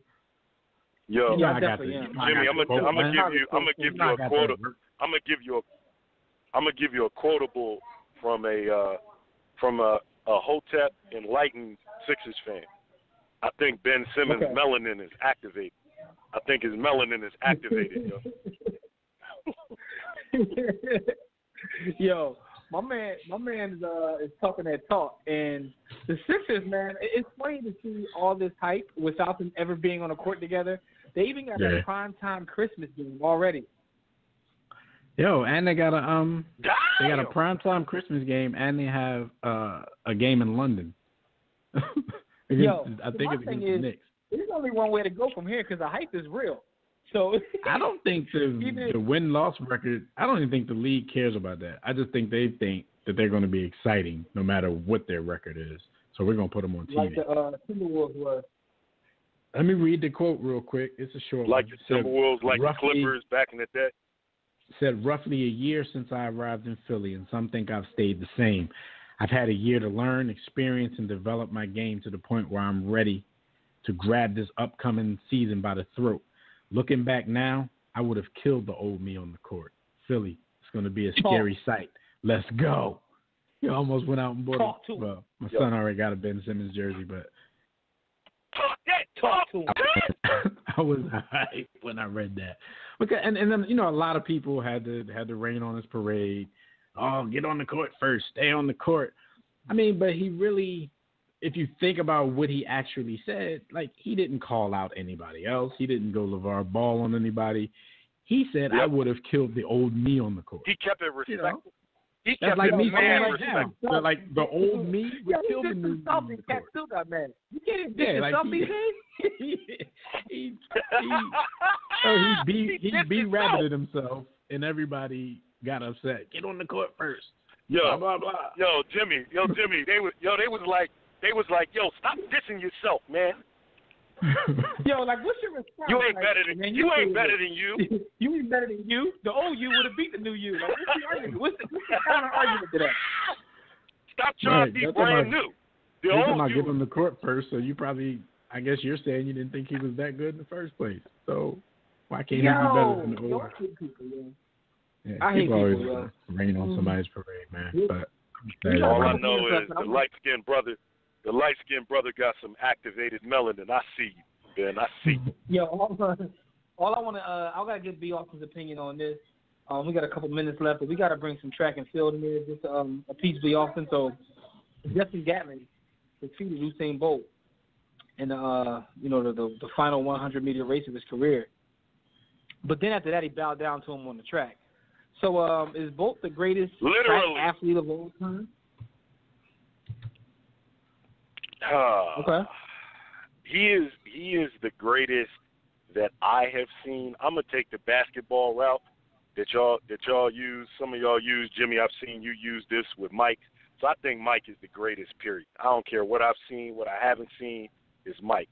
In track and field, through the years, there have been so many accomplishments that they go partially undocumented because we didn't see them. We didn't have the media that we have today. Usain Bolt is the greatest track athlete I have ever seen. He's better than Carl Lewis. He's better than and salute to Justin Gatlin because it's close, but I edge Bolt. I edge Bolt there because of his versatility and just his plain raw dominance. And I salute Justin Gatlin because he is that guy that always wanted to race Bolt. And Bolt used to beat Justin down. Now, Justin has beat him on a few occasions, if you go back, and this is completely a POMA statistic, if you take 100 races, Gatlin's won about 15 out of that 100. He's won about 15 to 20. The funny thing is he didn't even come in second. Coleman came in second, and if you actually watch the race, the commentators thought Coleman won, and because what's his name, Justin Gatlin, he wasn't in a lane near those guys, so they couldn't really tell. Like after they called the race basically between Bolt and Coleman, they looked over and said, "Yeah, Gatlin might have been up in there too," in the photo finish, and then he ended up winning the race, and Bolt came in third, grabbed the bronze in it. I guess it's kind of recency bias on my part. Like, he's who we've been seeing dominating recently, and he has been dominating. He may have dominated a little more than even when Carl Lewis and those guys were doing it. They were winning, but I don't know if they were winning like the way he was winning. So I guess I can say the same thing. But and one more thing, B, I don't know if you agree with this. I'm not really mad at Justin Gatlin for doing what he did. Even in all my alpha maleness, I would have found a different way to show my respect. But I definitely would have done something to show my respect with this possibly being his last race. I would have done something, probably a handshake, a hug, or something like that, and say something in the camera like he's the greatest or something like that. But I'm not really mad at him for doing this little bout. My diss is only based on the cloth that I'm cut from. I'm incapable of having that type of humility, so I couldn't have done that. But it wasn't as bad as it wasn't like what Shannon Sharp does to LeBron. It wasn't that bad. I understood. It wasn't like he won the race. It wasn't like he won the race and walked up on him and had an episode of Drink Champs. It wasn't that. We dissing other podcasts now. So I guess for people that know us, for us to even say that wasn't that bad, like, people probably like, what? They saying that? But it wasn't really that bad. He may have deserved that. No. Like he deserved it. Jimmy, what were your thoughts? I just want to put a vote in for Carl Lewis being the greatest, and I don't think it has anything to do with what he did on the track, but their national anthem is one of the greatest moments in sports history, and especially when Charlie Steiner showed it on TV and he went crazy. That is like one of the greatest moments of my life, because I remember watching that being younger and crying at how funny Charlie Steiner thought it was when he was laughing. He couldn't even keep a straight face. He couldn't hold it together. He couldn't be professional. He could not hold it together at all. So because of that, and Carl Lewis, why do you try and sing the national? There's no way you've ever sounded good. That was the worst ever. Skyview said Edwin Moses is the GOAT of track. Edwin Moses. Yeah, he had Edwin Moses is definitely on my list. That was crazy. Edwin's on the list. FloJo is on the list. There's a few on the list. No love for Jesse. Jesse Owens. Jesse on my list because as a Pan-African dude, I think I'm supposed to say Jesse Owens. I can't say the name. Yo. Anyway, as a fan of black womanhood, I'm supposed to say FloJo, but that's another conversation. Yo, we'll get to the tomfoolery that was that undefeated 50 greatest black athletes list either next week or during a video sometime this week. So look out for that. Yeah, that definitely was tomfoolery. Steph Curry ahead of LeBron. Anyway, the Mike Tyson. Yo, I know it's time for. Anyway, yeah, they ain't had a black and East ball on the list, period. Not Tiger Woods ain't on the list. He all we got. Yeah. I guess he Caliber Nation. He probably put in a call. Anyway, don't put me on that list. I know they said don't put me on there. Yo, my thing is with Hacksaw Cam Newton on there. Hopefully not. Anyway, thank you, good folks, for joining us for another briefing in the War Room. Shout out everybody in the chat room, Facebook, Twitter, on GroupMe as well. All the calls we called and caught through, we definitely appreciate those we didn't get to. We apologize. To the next week live right here at one of the WRS Podcast Network for more great sports talk. We'll recap another week in the wacky world of sports, and what should we call it, the Colin Kaepernick sports? Because it's going to be a very, very interesting NFL season, and we're getting close to it. So until then, enjoy your weekend.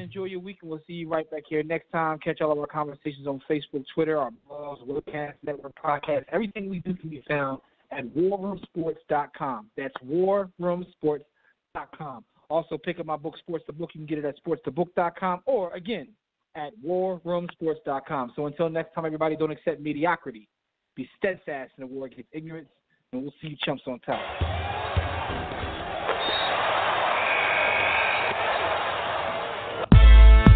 6 to 8. Yeah. War Room Sports. Y'all ready? Let's go. Stay in tune to Jimmy. Know the blueprint. Yo. Every Thursday, 6 to 8, they do this. Shout out to Dev, PJ, B. Austin, Bay on replay. WarRoomSports.com. Get that mobile app. If not, dial 323-140012. They be going and you sensitive, then oh well. Physical podcast, let's talk sports. Showtime like magic in the block push. Listen live, push one to join in. Rip your team or listen for your enjoyment. Hip hop scholars, pit stop and knowledge. Should be in sports credits, I ain't talking college. 5 guys, no beef though. Corporate secret, but the streets know. Belafonte, I got a G flow. KC royalty, I'm in beast mode. 2 hours, get your game up. Who's the best in sportscast? You better name us. War Room Sports. Yeah, you know, Jimmy, Dev, TJ, Got Back, B. Austin. I'm shot. Up and coming on the beat.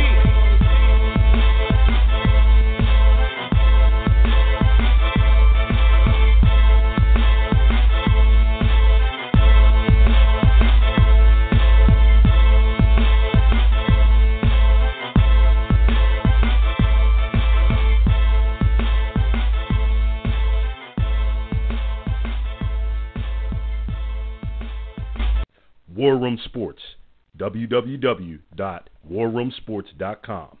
What? Ain't no more to it.